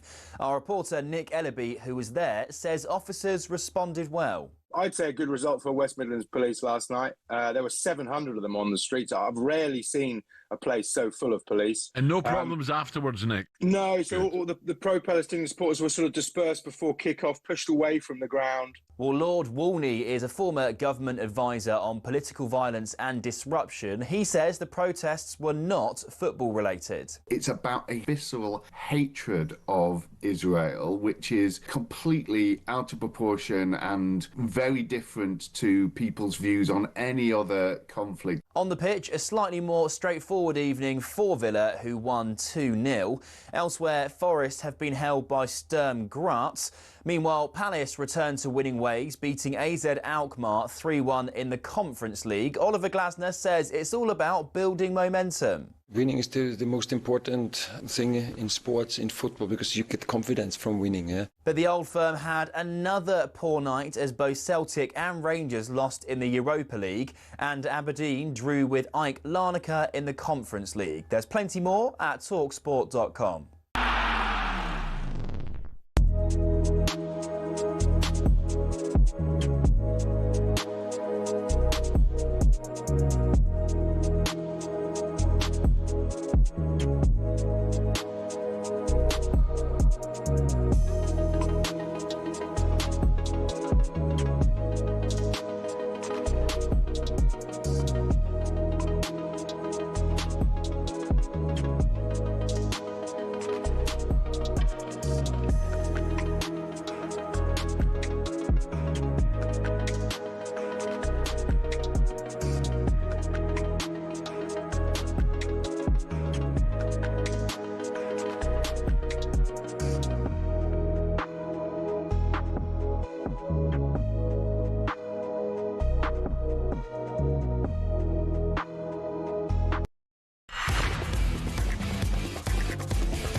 Hello, very good morning to you. It's Sam Matterface with Alex Crook and Martin Keon today, and he's been man-marking me all week this week. You okay? He's not happy with the jingle. You can see me now, can't you? Because Alex, what he did was very clever. I don't know if he's intimidated by me coming into the studio. I think he might have been, yeah. He lowered my seat. He did. I was hardly visible. Yeah. He was as if he's not... It was quite funny for the last hour. We've been watching he's towering over me. Creeping down behind the table. Yeah, so I've sorted that out. So you have? Yeah, people can hear me, but now you can see me as well. Which is an absolute delight. We're on a connected TV app. If you want to go and download it, you can watch the show in all its glory. Is yours on a booster seat? Well, it is standing next to you two giants. It's a boost sat next to us, isn't it? Do you know what? It's been a boost working with you over the course of the last week. It's been a joy. Right, let's catch up on the latest odds. All thanks to BetMGM. It's showtime on talkSPORT with BetMGM. Get ready for the golden era of sports betting. Visit betmgm.co.uk or download the app. 18+gambleaware.org. And I'm delighted to say we're joined now by Brighton, Newcastle and Tottenham, depending on whose hospitality is enjoying this week. Dan Towles from BetMGM is with us. Hi, Dan. Oh, his cat's got his tongue. I think it's because someone found out that he'd been moonlighting at Tottenham and Newcastle. Do you know what? We've been doing this show for what, over a year now? That's the most sense Dan Towles has ever spoken. It's the first time he's ever been speechless. Dan, are you there? Brilliant. Calling Dan. Yeah, this is the best Dan Towles segment we've ever had, by the way. He's completely silent. And every time he pops up the screen, you can see his lips moving as well, and he's looking in absolute bewilderment. We'll try and get him back in just a second. We'll come back and do BetMGM in just a second. We've got golden goals. We've got the West Country weekend racing, and, of course, Spurs against Manchester United and Palace against Brighton. Spurs against Manchester United, by the way, live on talkSPORT tomorrow. We kick off at 12:30. 8:30. And we've got a double dip of Premier League action for you because tomorrow night Chelsea against Wolves is live on the programme as well. We've got one more chance to get Dan. Anyone got Dan? No, Dan. We'll come back to him in just a second. This is Talk Sport. Right, okay, shall we focus a little bit on some of tomorrow's action then and start by looking at Tottenham against Manchester United because that is live on Talk Sport. Martin, Tottenham Hotspur's home form has not been great in 2025. Why is that? Well, very good question. It's been a bit mixed, but I do feel that, as I said strongly on the show, that Thomas Frank is the manager to take this club forward. It's an interesting one, actually, because I think both teams have really improved from that European final that we saw them in not so long ago. Manchester United now have the work rate. Their system is finally he's stitching in the information, and we're seeing Mbeumo as incredible work rate for his team. So Cunha as well. They're really good additions to the players. So they're creating a lot of opportunities at the moment, Manchester United. And then to see Van der Ven doing what he did in midweek. I mean, what an amazing goal that was from a player that's been reinvented. I knew he was a good player, but some set pieces and all manner of things. This manager's getting the best from him. Are you slightly concerned that he's their top scorer with 6 goals? Yes, of course, but Solanke... Were you ever a top scorer? No. Did you ever play in a team where the defenders were top scorers? Probably not, no. Would it concern you if that was the case? No, I think actually, look, it's a positive that he's doing what he's doing, but he wants the strikers to start, in getting involved. But I do think they're in good hands with their manager. I think this is a really good game for them as well, good opportunity to get some consistency together, because that's their issue right now. Okay. No side has lost more Premier League games at home in 2025 than Tottenham. I'll ask you, why? It's a great... I mean, listen, last season they didn't win many games full stop, so it's a little bit of an anomaly, but the way they played away from home this season, I was at Everton a couple of weeks ago, and while 3-0 flattered them, they deserved to win that game. Is it the system? Tottenham fans are already asking whether Thomas Frank is a little bit too pragmatic. Maybe that's affecting their home form. Is it the negative atmosphere at the Tottenham Hotspur Stadium that Jed Spence and Mickey van der Ven publicly reacted to after that defeat against Chelsea? Maybe a combination of the two, but from a Manchester United perspective, I think they've got to seize on that, go there with a game plan, impose themselves, try and get the crowd agitated, and then hopefully from their perspective exploit the weaknesses that Spurs have. I think it's a bit unfair. Do you? Really? Well, because obviously we know it was a disaster last season, full stop, the number of defeats they were getting. I do feel it's a big improvement. I do feel that they have improved. Going into last weekend's games, they were... Chelsea's a bit of a nemesis for them, isn't it? It's a difficult game for them, which they lost. I think they've kind of like put things right in the Champions League. So, they're drop points at home to Wolves, though. Yes, it goes a bit flat. That's a criticism, that he doesn't seem to be able to get the energy from his players on occasions, and Thomas Frank's teams are about energy. I don't think it is unfair, because I think that there is a feeling as if they haven't really sort of kicked on in terms of an attacking sense. There's a little bit of a lack of adventure about them. I think they've looked much better defensively, and they don't look like they're going to concede as many goals. Yeah, but they're sixth in the league here, which is great, and they've scored 17. They're not fifth from bottom. They're sixth from top. They've scored 17 goals in the Premier League, which is one of the highest in the league. So that's good. But at the moment, there's a feeling amongst Spurs fans that actually at home they haven't been performing too often. And actually, if you go back over the Brentford tenure of Thomas Frank, he's suffered 9 defeats in his last 16 home games in the Premier League. Is he better at setting up a team for an away match? I think there's a strong argument for that, but you also have to look at the recruitment in the summer. Take United, for example, and you've been talking for a couple of years about the fact they don't score any goals. They do now, because they've got Cunha and Mbeumo, tried and tested in the Premier League, and they spent a lot of money on Benjamin Šeško. Tottenham brought in Matthias Tell, who I thought was poor on loan last season. Don't know why they signed him permanently. Kolomuani, who is not the player he was when he first burst onto the scene, and Xavi Simons, who I think is still struggling to adapt to the Premier League. So you compare the two attacks. Kudos has been a very good Kudos is a good player. And also, let's not forget, they haven't got Maddison because of injury. They haven't got Kulusevski because of injury. They haven't got Solanke because of injury. There's a lot of issues, and I think by and large, when you consider where they finished at the end of the table last season, okay, they win that European trophy, but that was a really poor game. And I think both teams, getting back to the story of both teams, I think there's been a big improvement. It'd be interesting to see which team wins this one tomorrow. If it becomes a shootout, you've got to fancy United, haven't you, because of Tottenham's lack of goals? Well, I don't know completely whether Manchester United have completely turned that corner. I don't know. I mean, look, I just don't like their system. And I think it's too taxing. If Troy was in that seat, he'd tell you the system is not the problem. Well, I think Cunha... I'm so pleased that he's not here today, is he? He's ain't going to get the opportunity. But Cunha is having to being asked to work and track back too much. Mbeumo is an almost unique player because he ain't going to complain. He's a very good attacking player, and he's been asked to do just a little bit too much. I think they're getting it right because Luke Shaw now runs into midfield, and they can still be a 4. So they're kind of getting that adaptation right. But I think really when it comes to it, I think they'll get beat by the 4-3-3 team. You think Spurs will win? I'm looking at Spurs winning, yeah. We disagree on that one. Spurs registered just an XG of 0.1 in their last home game in the defeat to Chelsea on match day 10, which is the lowest by a Premier League team in a match so far this season. They'll be desperate to try and back up with a second victory in a row after beating Copenhagen in midweek, when actually they played quite well, but the opposition was pretty limited. It was a great game for them, wasn't it, to get back to winning ways at home? I think we want Thomas Frank to do well, don't we? Because he is such a very good character. He's very good at explaining Not much experience in Europe, though, has he? In terms of lots of Premier League, but he's playing in... No, but you'd be happy with their start to the results. Well, I think when they went to Monaco, they got the runaround, and I thought... But what did they come away with?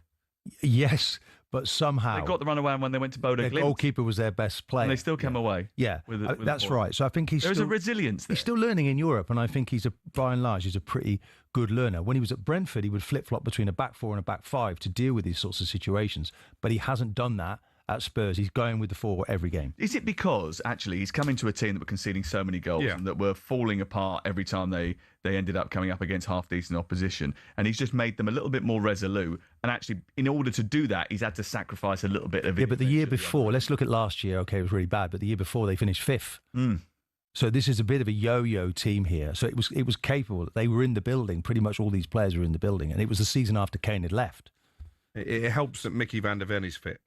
Yeah, he's managed to keep. Well, that's really good news because it was worrying with the amount of injuries he was getting with that hamstring. But when you saw him run through that Copenhagen team in midweek, there's nothing wrong with that hamstring. Do you know what? By the way, I thought Mickey van der Ven's goal was really good. One of the best goals I've seen by a central defender. Then I saw Dan Burns' curling header, and I thought that was impressive as well. And then Martin Keon loaded up his goal against Czechoslovakia in 1992. I was 10. In Prague, right? Because that's why we did it. That's why we did it, because we were in Prague. It was an absolute belter of a goal. On the edge of the area, on the volley. No, it was on the deck. Was it on the deck? You're going too far now, Sam. Okay. How's the nice a little bit grainy? Or nice little turn. Nice little turn. Nice little turn edge of the box. Honestly, I had to check to make sure it was Martin Kent. The footage isn't good enough quality to actually sort of verify that it is him, but apparently it is. You asked me. How many England goals did you get? You asked me, didn't you? You asked me. Had I been in Prague ever before? And I said, "Oh, thanks for reminding me. The last time I was here, here's my goal. Belter of the goal." Brian Mbeumo, Premier League Player of the Month, by the way, for October. We're not mentioned. There you go.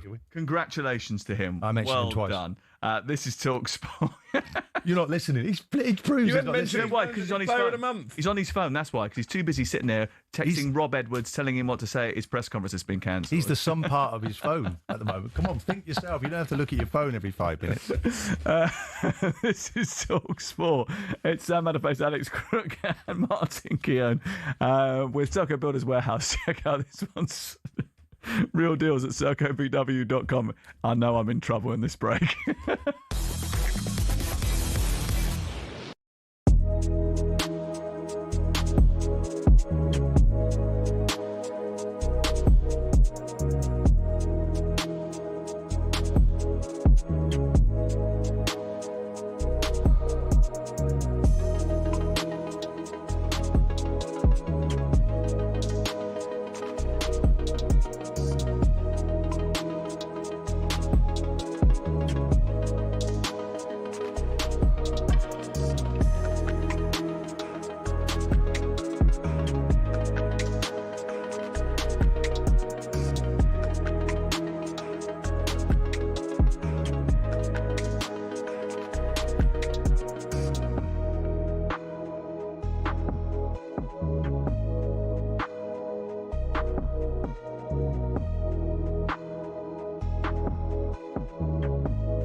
in the ring to win on talkSPORT.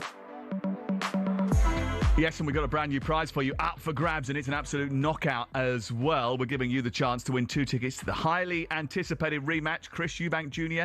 against Conor Benn at the Tottenham Hotspur Stadium on Saturday, the 15th of November. The prize includes a one-night stay at a 5-star London hotel, plus £5,000 spending money to make it an absolutely unforgettable weekend. If you want to enter, listen up, because this is how to do it.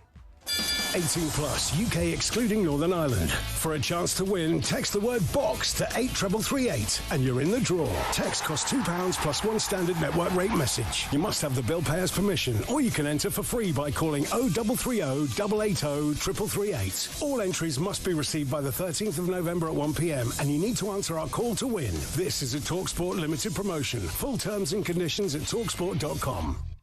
OK, this is the moment you've all been waiting for. Let's just see if he's reappeared. Time to catch up with the latest odds, all thanks to BetMGM. It's showtime on talkSPORT with BetMGM. Get ready for the golden era of sports betting. Visit betmgm.co.uk or download the app. 18 plus gambleaware.org. And he was silenced by the Brighton fans that are absolutely distraught that he has ditched them.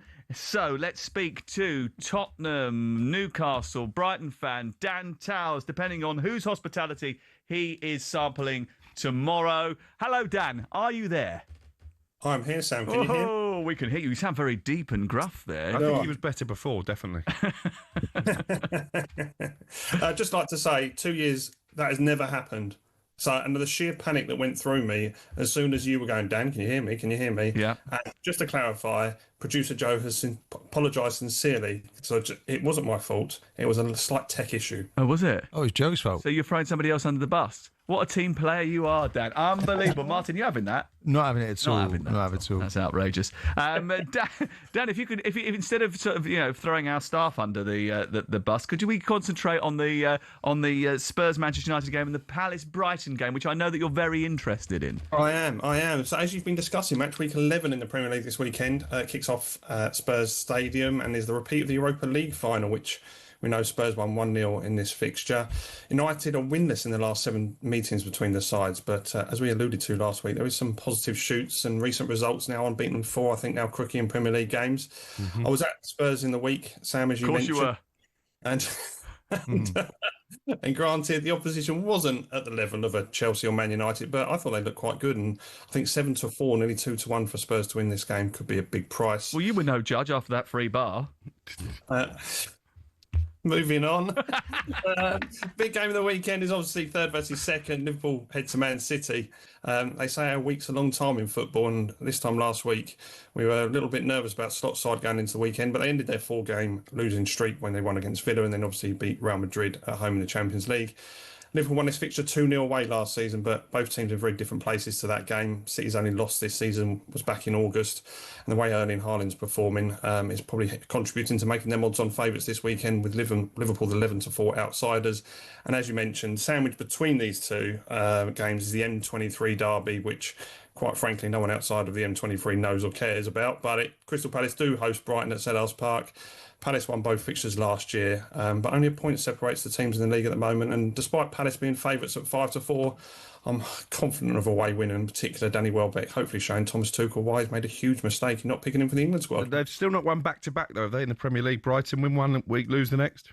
Yeah, it's been a little bit inconsistent, but I think we're 3 points outside the Champions League, and I'm not going to sit here and suggest we're going to make the Champions League places, but it's probably not as bad as it potentially could have been, but it could have been a lot better too. No, you miscalculated there. It's only 1 point.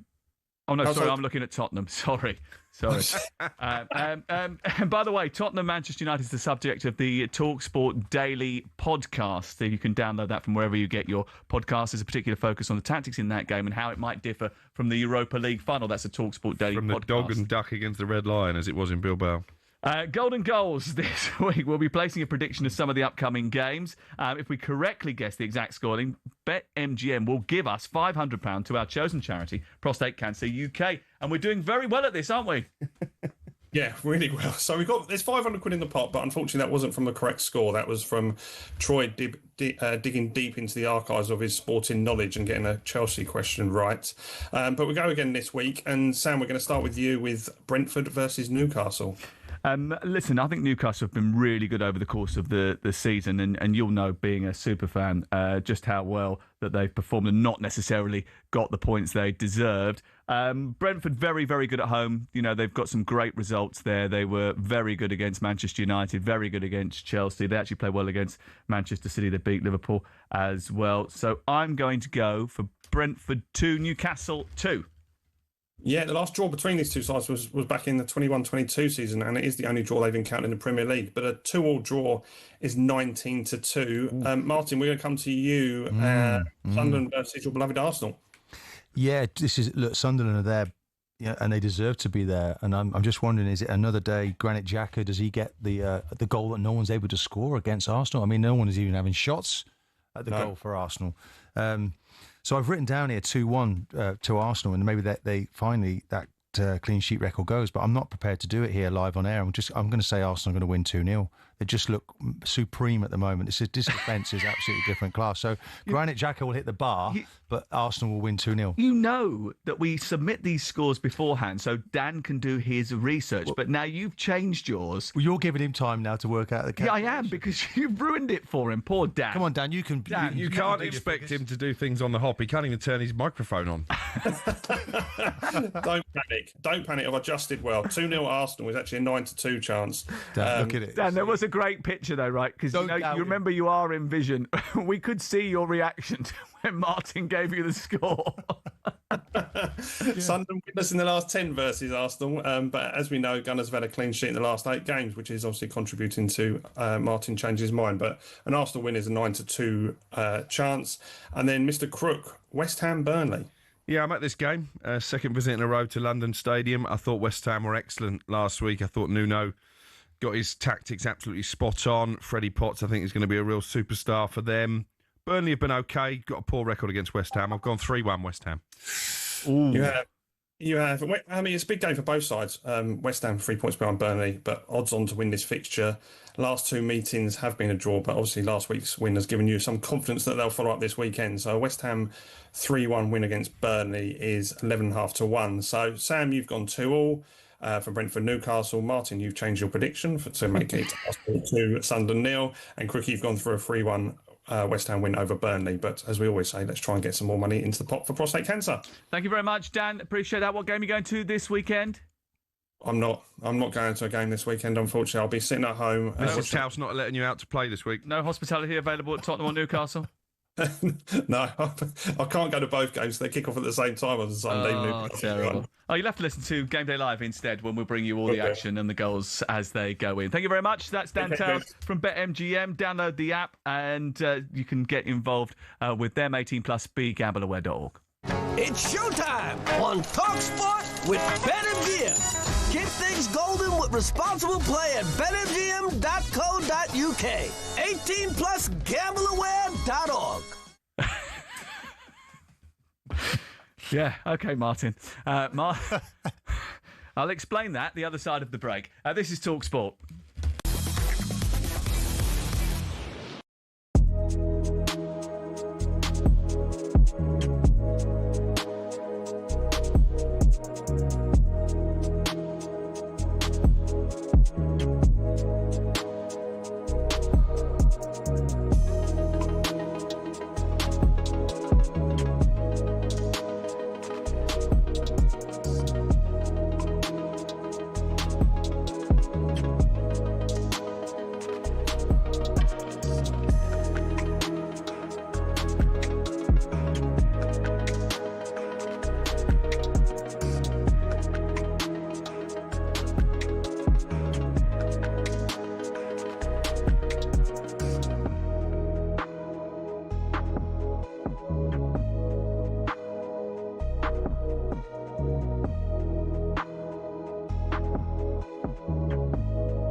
talkSPORT Sports Update, powered by the Nissan Van Range. Commercial vehicles built around your business. Search Nissan Vans or head to your local Nissan Van Centre. With the 12 o'clock headlines, I'm Tom Clayton. Good afternoon. More of the same, please. That's Thomas Tuchel's message to the England players after he picked his latest England squad. Having already qualified for the World Cup, he's now recalled Bellingham and Foden, who both missed the last couple of camps. Almost Alex Scott has been called up for the first time, and Tuchel has praised the young midfielder. He came now a long way, and he performed his way into this nomination, and he will come as a number 8. Hopefully he can prove us right and show us his talent and personality. Nico O'Reilly's retained his place, while Ollie Watkins and Miles Lewis-Skelly have been dropped. See the squad in full at talksport.com. Now, just how important will Sunday's game be come the end of the season? Liverpool go to Man City in what's already been seen as a crunch tie in the title race. But Arne Slot says he wants to stay in the moment and not think about the spring. Well, our focus is on getting consistent and improving, getting players fit. Then we will see where that will lead to. But at this moment of time, it's definitely not the only focus we have is the league table. Well, Slot might not be thinking about it, but the former Liverpool and City midfielder Didi Hamann reckons Sunday could be massive. They're 7 points behind now. If you were to lose, it could be 10. I wouldn't say it's the end of their charge to defend the title, but it'll be a big ask. Meanwhile, Arne Slot has confirmed today that Alexander Isak is back in training. And Rob Edwards' Middlesbrough press conference planned for 1 p.m. has been cancelled. Edwards is one of the favourites for the job at Wolves. They play Chelsea live on talkSPORT tomorrow evening. That's from 8 o'clock. talkSPORT News. Elon Musk's bank balance could soon go interstellar, and 2 people have been arrested after an XL bully dog killed a baby in South Wales. More from the news team at past. talkSPORT weather with QuickFit, where we've got more premium tyres than the number of times you'll hear, "Ooh, it's a bit nippy this winter." Book today at quickfit.com. A few bright spots, but mostly cloudy across the country. That could bring a few heavy showers. A band of rain moves northeastwards from the southwest.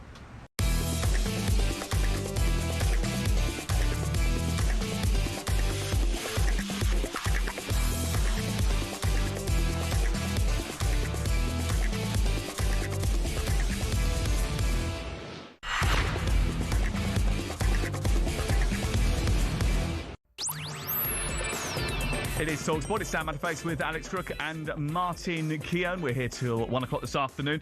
And before the break, you heard me giggling, and it was because Martin was suggesting that he hadn't changed his mind over his golden goals prediction, and it was always going to be 2-0, and that Arsenal were definitely going to keep their clean sheet record when they go to Sunderland at the weekend. But you did go 2-1 initially, and you are a bit concerned about it, but you just don't want to say it. But I always reserve the right until we go live on air to change my mind, which is what I did. You did? So you did change your mind? Expect the unexpected when you work with me. This proves it's live. Believe me, I have learned over the last 7 days to expect the unexpected being around you. Yes. Correct. That makes for a better ride. My favourite moment of the week, by the way, and I'm letting you into a little secret here. Hold on. Is that me and Martin, we were in Prague together in a press room, and a gentleman from, Italy? He came across to you, correct. And he said to you, "Martin, I've asked you for an interview before and you've turned me down. Will you give me one now?" And there was a reason. I had to at that point. You had to, and there was a big discussion between the two of you. You were explaining why you had to turn the interview down, and then he sat down next to you, didn't he? And he made me film it, and he started asking you a question which you didn't like, and then you made him stop the interview and start it again. What was the question? The question was about there was a statistical anomaly, and Martin had been told one thing, and then when he did the question, it was different, and you didn't like it, did you? You were off your guard. Incorrect. So you didn't expect the unexpected. Well, no, so I just said to start again. Yes, you did. Do it all again, so I want the correct facts. But he the best about Baresi, wasn't he? And he was. Unfortunately, he's recovering from cancer right now, which we should all wish him all the best. Be grateful that he's on the way back.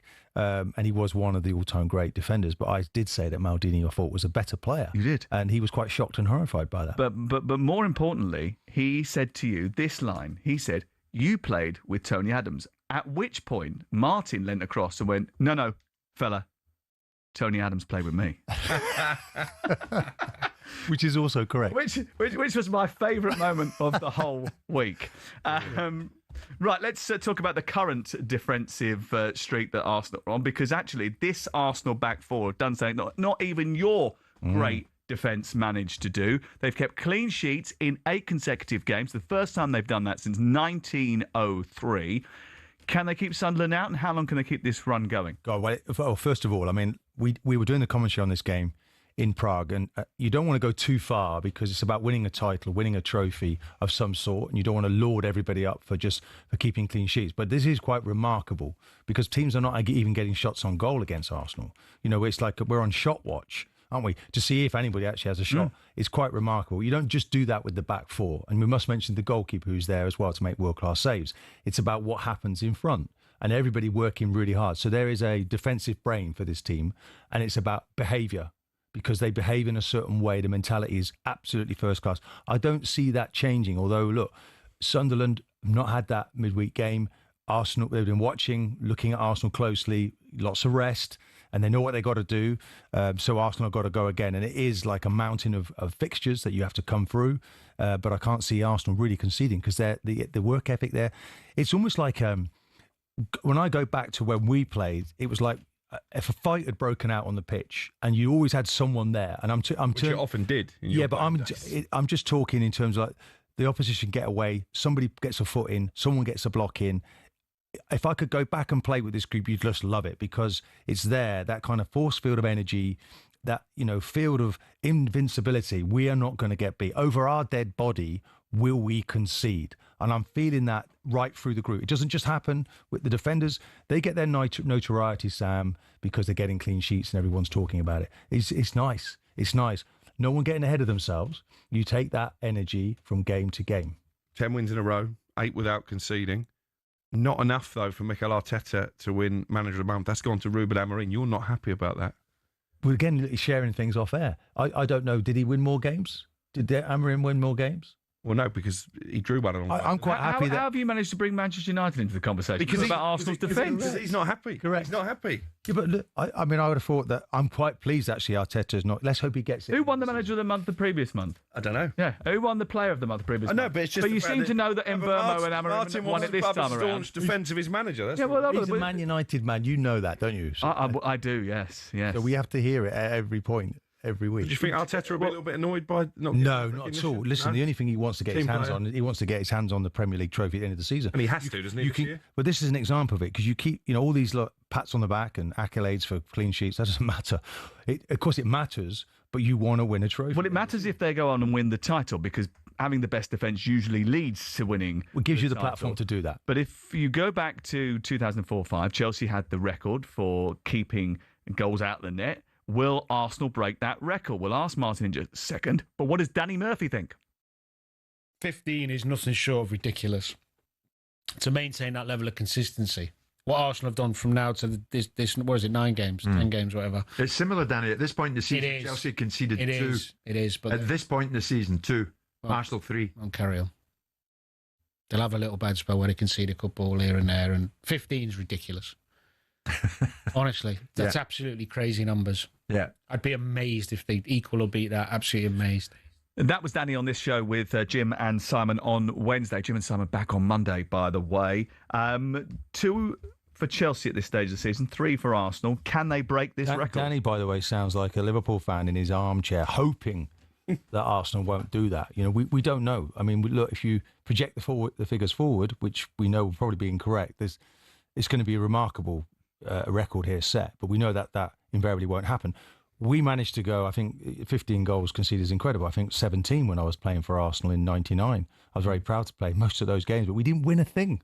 We never won anything that year. It was the great Manchester United, took everything, but we were just a little bit behind and never really got any credit for being so. All you've got to do is finish the job off, Sam. You've got to keep going to the end of the season, win those trophies. So defensive is important, but having that guile and ability to break down compact defences in key moments is also important as well. And we talked a lot this week about the number of injuries they've had in forward areas. Could that hamper them? Well, Marino's come in and done an amazing job, makeshift striker, scored 2 goals again in midweek. And then we've got Max Dowman's story coming through, a remarkable talent. And I think it's very easy to say that a 15-year-old, when you think about a 15-year-old kid within a football club, Sam, the way it works, if you get to train with the first team, everybody in the club, the building is talking about it. He's not just training, he is going into an elite group of players and forcing his way in because he's ready. So that's another good story. One area as well, these guys, they save you a hell of a lot of money and it really gives everyone the club a lift. So in all areas, Arsenal, but what I don't like is the number of injuries. That's an issue. You can't keep perhaps getting away with it. It is something that Mikel Arteta doesn't like as well. But there's a lot of good stories surrounding Arsenal, especially regarding the young players that are coming through the Hal End Academy. At the other end of the spectrum, Granit Xhaka, former Arsenal player, a player who's very experienced, maybe the best pound per pound signing in the season for a Premier League team. We'll get to that in just a second. But he was very, very positive about Mikel Arteta this week, saying that he's made him a better player. So what does Mikel Arteta say about Granit Xhaka?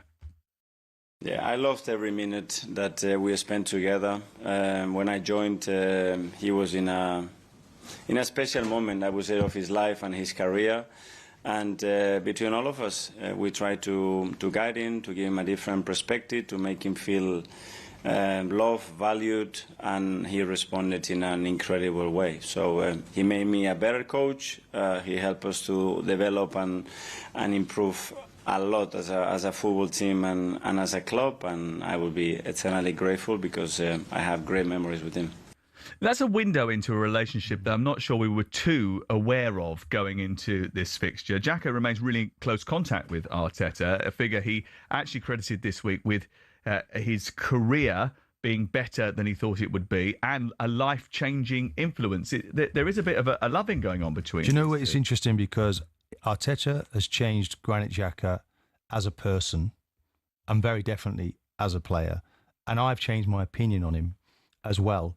When I see what he's gone on to do with Leverkusen, he's gone unbeaten, he's won a title there. Pretty well, he was the manager on the pitch. What he does for his national team, Switzerland, is quite remarkable. If you see them in action, their system is very involved, convoluted, and he's a major part of that. He's gone into Sunderland, and I think it's been a quite remarkable signing. You know, you're going to say maybe one of the best. You know, maybe if he'd have gone on a free transfer like Henderson, there's lots of debates about who's the best signing, but he's certainly up there. He's a wonderful talent, and he's changed, I think. I thought sometimes he was doing things for effect on the pitch and then looking around him to see, look at me. I don't see that anymore. I just feel a really genuine person, a top player, and he's come back again for one more go in the Premier League, and he is one of the main reasons why Sunderland are fourth in the table right now. It's the ultimate redemption story, isn't it? When you go back to when he was being booed by his own fans, he tore off the armband in frustration, he was stripped of the captaincy. You wondered where his career would go, but actually he managed to win his way back into the Arsenal fans' affection. As you say, he's gone on and done a brilliant job in Leverkusen. Taken a punt, I think, by going to Sunderland. He didn't have to make that move and join a team we expected to be struggling at the bottom of the table, but I watched them at Chelsea a couple of weeks ago, and he was the driving force. He was the heartbeat. But you know, there was looking back on that incident, because he takes his shirt off that day, and I think the home match before he was taken off, and then Arsenal get the points they needed, and he was like loitering getting off the pitch, and he took it personally, and it was like, no, just get off the pitch as soon as you can, and then he reacted, and there was really no way back. But he found a way back, and Arteta gave him that pathway, and since then his career has gone from strength to strength. He could be a problem for Arsenal. It could be the story. Let me tell you, he'd be desperate to manage to score a goal and stop Arsenal from winning. Imagine if he was the one who broke the clean sheet record. Well, You're a bit worried about this game, aren't you? I can sense it. No, but he won't say it, though. He won't say it. He's a bit nervous. It's good to be... I can't say that Sunderland will be the ones to take our record. If we were going to Anfield, it would be different. It doesn't matter about me anymore. It's about the current group. And there are games that you'll see... A bit of deflection. You'll see, and like they're going up there with all that Stadium of Light. The atmosphere is quite remarkable. What is it? 49,000 fans getting in there every week. It's re-emerging as a real hotbed again. It's a difficult environment. Not too many players would have gone there in that group. So it's about overcoming that and understanding the problem and then going and getting a result. Excellent. Sounds like getting your excuses in early to me. Yeah, he doesn't do that very often. You're back on Monday. Do you remember when he said he was scared about going to West Ham? I do. And they lost, didn't they? Yeah. I'm trying to prepare this group for the next game. Yeah. Well, last time you did that, you talked them into a defeat. You did. That West Ham game. West Ham game. No, what are you on about? It's been we haven't lost a game for weeks. Yeah, that was. So are they going to win it this year? Because you're always a bit reticent to say. He wouldn't talk about it. Do you know why I asked him this on the TV and he got all funny? It's not clickbait where you just looking for a line. It's in-depth discussion. Are Arsenal going to win the league this year? They're looking very strong right now. 03717223344 if you want to get involved in the debate, or if you want to, give an opinion that isn't sort of, splintering and sitting on the fence. Right, when we come back in the next few moments, we're going to try and hear from Arne Slot, who's had some really interesting things to say to the reporters this morning.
Hey, good morning to you. It's Sam Matterface. It's actually afternoon now, isn't it? Sam Matterface with Alex Crook and with Martin Keon, and we're here right the way through till 1 o'clock. Big game this weekend. Crookie and I are going to Manchester City's Etihad Stadium on Sunday. Game Day Live comes from there. We've got 4 games at 2 o'clock as we go round the grounds. We whiz round the grounds on a Sunday, and then we'll bring you the 4:30 updates as well as Manchester City take on Liverpool. It's a huge game at the top of the table with Arsenal already having a 6-point lead. Neither of them really can afford to lose any ground. Arne Slot has been speaking this morning, and after back-to-back wins against Real Madrid and against Villa, he was asked whether or not his recent success in those matches came because he knew exactly what to expect from them.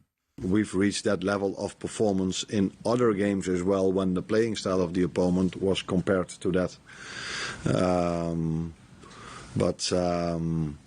We always knew that we were able to do so. I've showed them many times when playing styles were similar that we could do the same as we did against Madrid. But so it wasn't a surprise to me how both games went. It was helpful for us that the other team did what we expected them to do, because in 8 out of the 10 games I think we've played this season, we faced a different playing style than all the games these teams played before. But Villa and Madrid did what we could expect, and I think that's always helpful. Then there's still a lot of work to be done by the players to get a performance like that, but it is helpful. Why is it that he keeps telling people what he likes and doesn't like from opponents and the way they set up? And does it not play into his opponent's hands? I find it bizarre. I mean, the exact quote there was, it was helpful to me. The other team set up the way we expected them to. Well, it's not the opponent's job to set up and play the way that Liverpool want them to. And the flip side of that is, well, actually, we know what Arne Slot doesn't like. Enzo Maresca has made similar comments in the past, and I know that's got your goat. I don't get it, Martin, when a manager comes out and makes that public knowledge. You know, the thing is, the most important thing is about performance from his players. And it was interesting. I think it's probably Liverpool's best performance of the season. I thought Salah was back to his very best. Szoboszlai playing off the front, Wirtz playing out to the left was a little bit of a play on what they've done. Gravenberch, of course, McAllister was magnificent in that midfield. The 2 central defenders are back to their best. Robertson's coming in now for Kirkes wasn't really at the level. So he's addressed everything quietly. And I think that now going into this game against Man City at the weekend, we're in for an epic battle here. Because Man City, Pep's starting to purr again. You know, you can see the shape of his team, the 2 wide players, Savinho on the right, Doku on the left, really good in possession, inverted wingers. Foden, as we've talked about, Nico sitting deep because they've got to have that protection. Nunes, another starlet, thought he'd finished. Pep found a way for him, is moulded him into a new right back. And Donnarumma is an absolutely outstanding goalkeeper, not to mention the centre forward. So they're back in it again. Gave Ruben Diaz a rest actually in midweek as well, and I think he'll come straight back into the team. Yeah, Stones for this game. Yeah, Gvardiol been chosen with Stones to play central defence, so he's got that mix again. So he's got all the players. Not too many of the new signings. I think Reinders playing in there, but not many others. Nico, I suppose, but they've got Nico Gonzalez, they've got Reinders, they've been playing Ryan Cherky actually, and he they didn't play him the other night, did they? Bench. He taken 2 good assists at the weekend. I'm just looking the other night. There's still a team who give you chances. You know, unlike Arsenal, who, as you've said, don't give you a shot, let alone a goal. Manchester City's back line is gettable. Yeah, and I think recently they lost against Villa when Reinders was playing as the sitter, which was really, Gonzalez has really kicked on in that position, I think. Yeah, he looks pretty strong. And he's going to have to because Rodri wasn't available. Yeah, Rodri not available again, was on the bench the one before and got on for 1 minute. So that's a concern. But once he's back in the fold, we know what a brilliant talent he is. So they're finding a way to get results. And it's got that Pep look again, new staff around him. They press really high, and the players are now taking on board this information. What do you make about the dilemma of Arne Slot this week? He's hoping to get Alexander Isak back fully fit. He's missed the last 4 games across all competitions after being taken out of the firing line in Liverpool's thrashing of Eintracht Frankfurt. But Ekitike starts, doesn't he? Yeah, I was going to say, I don't see that you change it, really. Wirtz was better in midweek, albeit in a Champions League game. We've been speaking on the All Access podcast that sometimes when players come into the Premier League, they struggle domestically, but they're able to shine in Europe, and at the moment maybe he's not getting he's in one this of them. team, is he? Ekitike I thought he was magnificent. Yeah, he's been their best Courtois forward. makes maybe seven top saves. So they're firing again, Liverpool. He's got to play Ekitike, and I think in fairness to him, it could have gone one or two ways when they signed Alexander Isak. He obviously had the moment of petulance when he took his shirt off after scoring against Southampton, I think because he was frustrated at losing his place, but he's really kicked his game on now, and it would be a very bold move for Arne Slot to take him out of the team. You mentioned Robertson there, and I think that's been absolutely key, just to getting that defensive stability. All of a sudden, Van Dijk doesn't look as vulnerable as he did early season. Konate looked a bit better as well.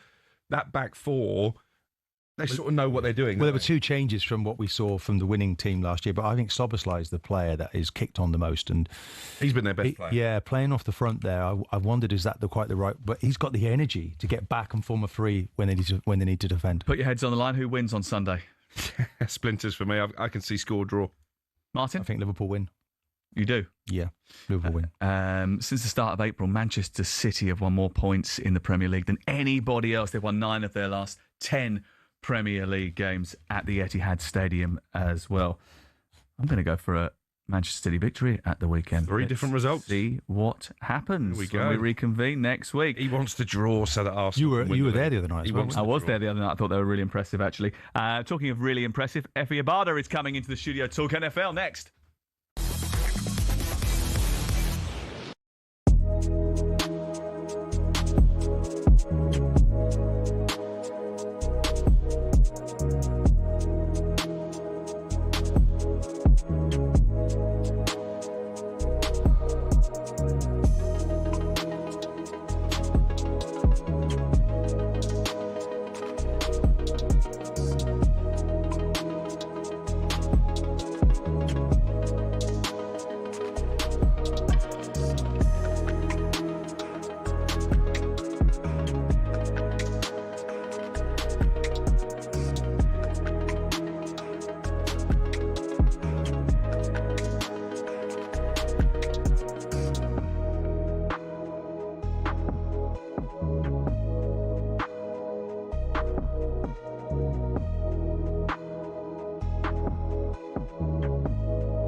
Eleven people have been arrested following a night of protests outside Villa Park.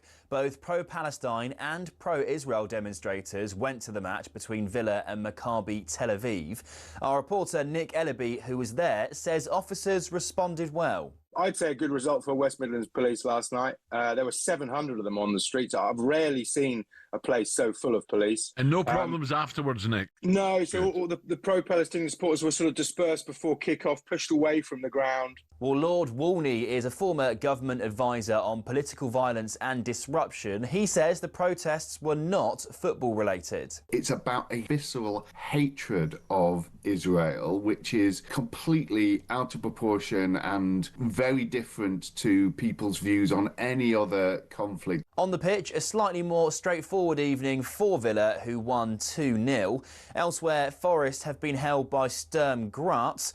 Meanwhile, Palace returned to winning ways, beating AZ Alkmaar 3-1 in the Conference League. Oliver Glasner says it's all about building momentum. Winning is the most important thing in sports, in football, because you get confidence from winning. Yeah? But the Old Firm had another poor night as both Celtic and Rangers lost in the Europa League, and Aberdeen drew with AEK Larnaca in the Conference League. There's plenty more at talksport.com.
Very good morning to you, good afternoon to you, good lunchtime. Hello, this is Sam Matterface alongside Alex Crook and Martin Keon. On talkSPORT, every Friday we have a bit of fun, and I'm delighted to say that talkSPORT is the home of the NFL. We bring you loads of live commentaries every single Sunday. We've done all of the games that have taken place in the London series, and our talkSPORT 2 commentary team continue their good work this Sunday evening. I'm delighted to say that joining us in the studio is Efe Obada, the NFL defensive end. I didn't say former this time, no, you didn't. But last time you came in, I retired you and you got really angry with me.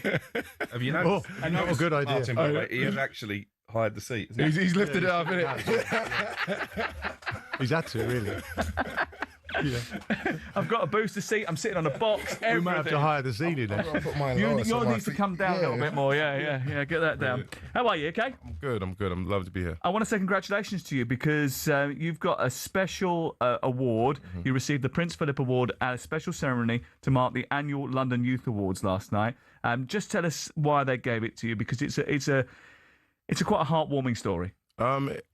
Honestly, I don't know why they gave it to me, but the London Youth is just an amazing charity. You know, the things that they do in the community is immeasurable. I think they support a number of youth clubs and youth organisations around the UK. They create programs and run programs, you know, around education, sports, social action, arts, all of that stuff, and support the youth in many ways. And for me, when I was coming up in South London, I benefited directly from, you know, organisations and charities like that. So to be able to be in a position where I have a platform and a voice, that's where my passion is, and whatever impact I can have in that community, in that industry, I definitely do that. We can see the photo of you on the live stream receiving your award. Yes. You're getting that from Prince Edward. I'm pleased to say, actually, he looks smaller than me in that picture, which is good. For those who don't know your backstory, you grew up in foster care, didn't you, after coming to the UK? You found your way through a local initiative into American football, and then you played for 10 years in the NFL. That's not normal, is it? No, that's definitely not normal. That's definitely not normal. I won the lottery in that regards. I'm very blessed, very fortunate. And that's exactly why, initiatives and programs like London Youth is important. I know a lot of people, I'm very gifted, like as you can see, I'm 6'6", and, I have all the physical attributes, and that contributed to giving me the career that I had. Obviously the hunger and the dedication and the hard work was something that I developed over time. But there's a lot of kids that don't have the sports background, don't have access to certain things, and just generally probably don't care about American football. But London Youth exposes them to so much things, and they open their world, and and I think that's really where the heart of That's what's really important. You talked about being blessed with your physique, but you weren't without injury, were you? we were comparing. It was a bit like being the movie of Jaws. You know, when they start comparing, bites from various sharks. And it's a catalogue of injuries that you've picked up, isn't it? And we were talking about head injuries. Yep. Tell us a little bit about that. Yeah. game. So it's a contact sport. And it comes with some. You got to pay a price, and anybody that's playing in the NFL right now, as much as how they make it look good, but everybody is riddled with injuries, and from previous seasons, from current seasons, things that they're dealing with. Myself, I've had 2 years ago I broke my leg in half, and it was facing the other way. I've had concussions and broken fingers, ACs, all that stuff, but it just comes with the game. It's just the sacrifice that I was willing to pay in order to provide and for my family and obviously play the game that I loved. And the headgear, is it like, this is head-on-head concussions. Does it do anything to protect you? Yeah, every year there's a chart of all the helmets from the lowest to the highest, and it has red, green, red, yellow. In terms of green. protection? In terms of protection. They rate each team? They rate each helmet. Oh, style of helmet, because they're different for a different team? There's different for different positions and different players and different eras as well. And every year they're constantly developing ways to protect obviously the athletes from head-to-head collisions. They're finding people in terms of when they duck in the heads, how they hit, and then every year the lesser and older helmets get thrown out and the new ones come in. And also in practice and training camp, they put on a guardian hat as well on top of the helmet, like a little padding to protect you from that as well. When you said riddled with injuries and ailments, I wondered whether or not you were talking about the talkSPORT studio.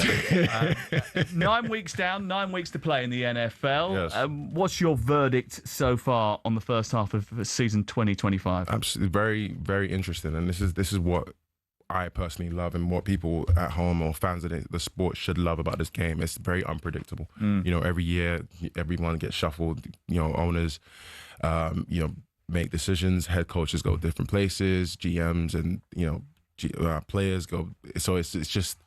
You just don't know what to expect, It's pretty wide open, isn't it? No one team is dominating. Most of the 8 divisions are all pretty contestable. Yes, I agree. And then there's a few teams that I wish would be doing a bit better right now, but like I'm not going to say any names. I'm not going to say any names. But like I said, there's some life being breathed into some teams that have been down on their luck for a very long time, and it's exciting to see. What did you make of the London games this year? Because I think there's been a bit of criticism that maybe they weren't the most competitive or the most exciting. Oh, who said that? I heard it being debated. He's always controversial. He's not always on it as well. He hasn't got a clue about it. He's come up with a question that he thought someone else had asked. I heard it on talkSPORT. That's absolutely wrong. Personally, this is the first. This is I played in London, right, and 2019, and it was electric. It was an amazing experience. And then now. I did the Dublin game, the Tottenham games, and I was there in person, and the atmosphere was insane. It was. The crowd are definitely buying into it for sure. What do you make of the franchises that came over though? Were they the right selected franchises? Would you not like to see some of the bigger? More there you go. That's what I was. Okay. Well, we don't get. You have a sleep for a couple of minutes. You just. That's not what you said, though. You can't select. I think whoever's going to play in the London games have been selected well in advance. So based on how they're doing when that time comes, it is what it is. You just get what you get. But I think to be able to give the London culture, the London community, the fans of the UK, that experience, that American experience, that NFL experience is amazing, and everyone that showed out for it enjoyed and had a good day. Have you been to a game at the Tottenham Hotspur Stadium where they do the NFL? I know you're not very welcome there. you said it all there, yeah. He said maybe I could be all right for an NFL game. We'll just see. Okay. That, it's an amazing Tottenham High Street is still intimidating. I'll sneak you in. If you go, I go with Efe, I'll be fine. If you go for a football match, obviously the pitch is at a higher level. Yeah. But if you go to an NFL game, it's 8 feet further down, isn't it? Yeah. It's a remarkable change of the feel of the venue. I went to the Minnesota Vikings Cleveland Browns game. How was that? In the season. Do you know what? It was a bit tight, but it had a really great end to the match. Brilliant end to the match. Yeah. Rookie quarterback playing in that game as well. The atmosphere was very good. I don't know, the Dublin games was almost overtaken by the Steelers, I felt. It felt like a bit of a home game. Whereas this weekend in Berlin, what are you expecting in Berlin?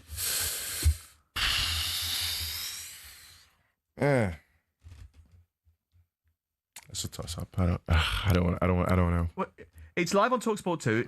Indianapolis Colts against the Atlanta Falcons. It's from the Olympia Stadion in Berlin. Again, a massive, iconic venue. Slightly different because people are a little bit further away from the pitch there. But German fans are just as interested in the NFL as the English fans It's huge over there. Yeah. It's very huge. You know, I remember the first Dublin game that they played, and the reception that was that everyone spoke about it was massive. But in terms of the Dublin game, I think the Colts are going to absolutely destroy the Falcons, and I don't want to say that, but yeah. We're going to see the best of the Kansas City Chiefs at some point because they've been in the Super Bowl regularly. Can they make it again this time around? They're in a tough spot right now, in my opinion. I think, especially after the loss against Buffalo Bills, that division, that conference is doing, those teams right there are winning some consecutive games, so they've just been pushed out of I think the top 10 to make the playoffs. So every other game right now is like a must win for them. But I wouldn't count them out just yet. MVPs, half season MVPs. Half season MVPs. I like Daniel Jones. I like Jonathan Taylor. Baker Mayfield, Bo Nix. Good. Yeah, Baker Mayfield.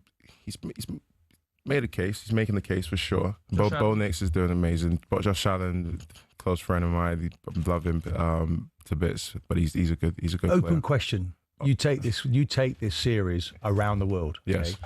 Does that not elongate the competition? How do you feel as a player? You're playing these games the other side of the world. I mean, we have talking about the Premier League. We don't feel it would work just because it's not really going to be a fair situation. How does that work in America? I think that's the topic for all sports. How can you grow the game authentically and have real impact? And I think the NFL has a good plan on how to do that. Especially look at what they've done with the UK. They've come in here. It's not just a circus, and they leave. They invest in the community. They invest in the grassroots levels. They've given opportunities to myself, like myself, to be able to participate and have fans support that, because most people that follow sports generally, some of them are invested in the team, but most of them are invested in players and their stories and where they come from and their background. The market in America is tapped, and it's a part of their culture and is ingrained. It's expanding to the UK and all these other places. But if they're able to intertwine those places and their cultures and because there's a cult following here, isn't there? You talk to some people who absolutely love this game. They do, and there's still room to grow. There's a lot of people that have no idea what it is and how to even get involved. Always watch the Super Bowl. Yeah, exactly. But even that's amazing. But I think they have a really good plan and a really good strategy in how to break those markets. And personally, I benefited from that expansion. I benefited from that growth. If they stayed over there and didn't have any access, and a lot of guys like from the NFL Academy, the IPP program, Africa, love the sport. But then now with the expansion and with the growth, with the game, with the exposure, there's avenues and there's access. The producer is a massive Seattle Seahawks fan. Boo. And he's going, are you going there for Christmas? You're going over there for Christmas, aren't you? And he said to me, make sure you ask whether or not you were impressed by them this season. They're a bit of a surprise, Sam Darnold. No, Sam Darnold's an absolute beast. Obviously, when he was in Carolina, nobody thought that. Everyone thought he was done for. But no, him and Baker Mayfield have been able to research their careers, and he's been dominant. They've got an amazing D-line. And defense as well. So yeah, you're gonna have a really good game. Okay, and you're definitely not retired, by the way. Retired, just in case anyone. Just anyone, yeah. But the deadline was this week, wasn't it? The draft, the trade. Yeah, it was a couple of days ago. But yeah, it was huge. Some really surprising moves as well. The Colts are going all in, so I think that's going to be one to watch. Well, good news is that you can keep tabs on the Colts this week. The NFL is returning to Germany this weekend. Berlin getting its first ever taste of action. It's been elsewhere before. talkSPORT 2, the place to be for live commentary of the Indianapolis Colts against the Atlanta Falcons Sunday from the world famous Olympia Stadion in Berlin. talkSPORT 2 give you all the sort of build-up that you need. Exclusive interviews from 2 o'clock. Will Varney will be there. Will Gavin, the former NFL scout Ollie Connolly, on the call as well. And you'll be able to see the team if you head to our talkSPORT USA YouTube channel, as well as they'll be hosting a live watch-along from the stadium with plenty of extra content too. That's the Indianapolis Colts versus the Atlanta Falcons, live on talkSPORT 2 this Sunday afternoon from 2 o'clock. And you can listen to talkSPORT 2 on DAB digital radio via the talkSPORT app, or simply ask your smart speaker to play talkSPORT 2. Efe, thank you very much for coming in. Thank you. That was lovely to see you. Congratulations on your award, and come and see us again soon. Nice one. Love it. This is talkSPORT. Before we leave at 12 o'clock, Martin's got presents to give.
It's talkSPORT. Sam Matterface, Alex Crook and Martin Keon with Selco Builders Warehouse. It's where the trade go. Martin's got gifts for us, so should we do that now before we've got Thomas Tuchel coming on the programme? But more importantly, what are you trying to give us? Well, it's a book, actually, a copy of my book. And copy of your book? You spent a week with me, so I think, is the title a good one? Yes.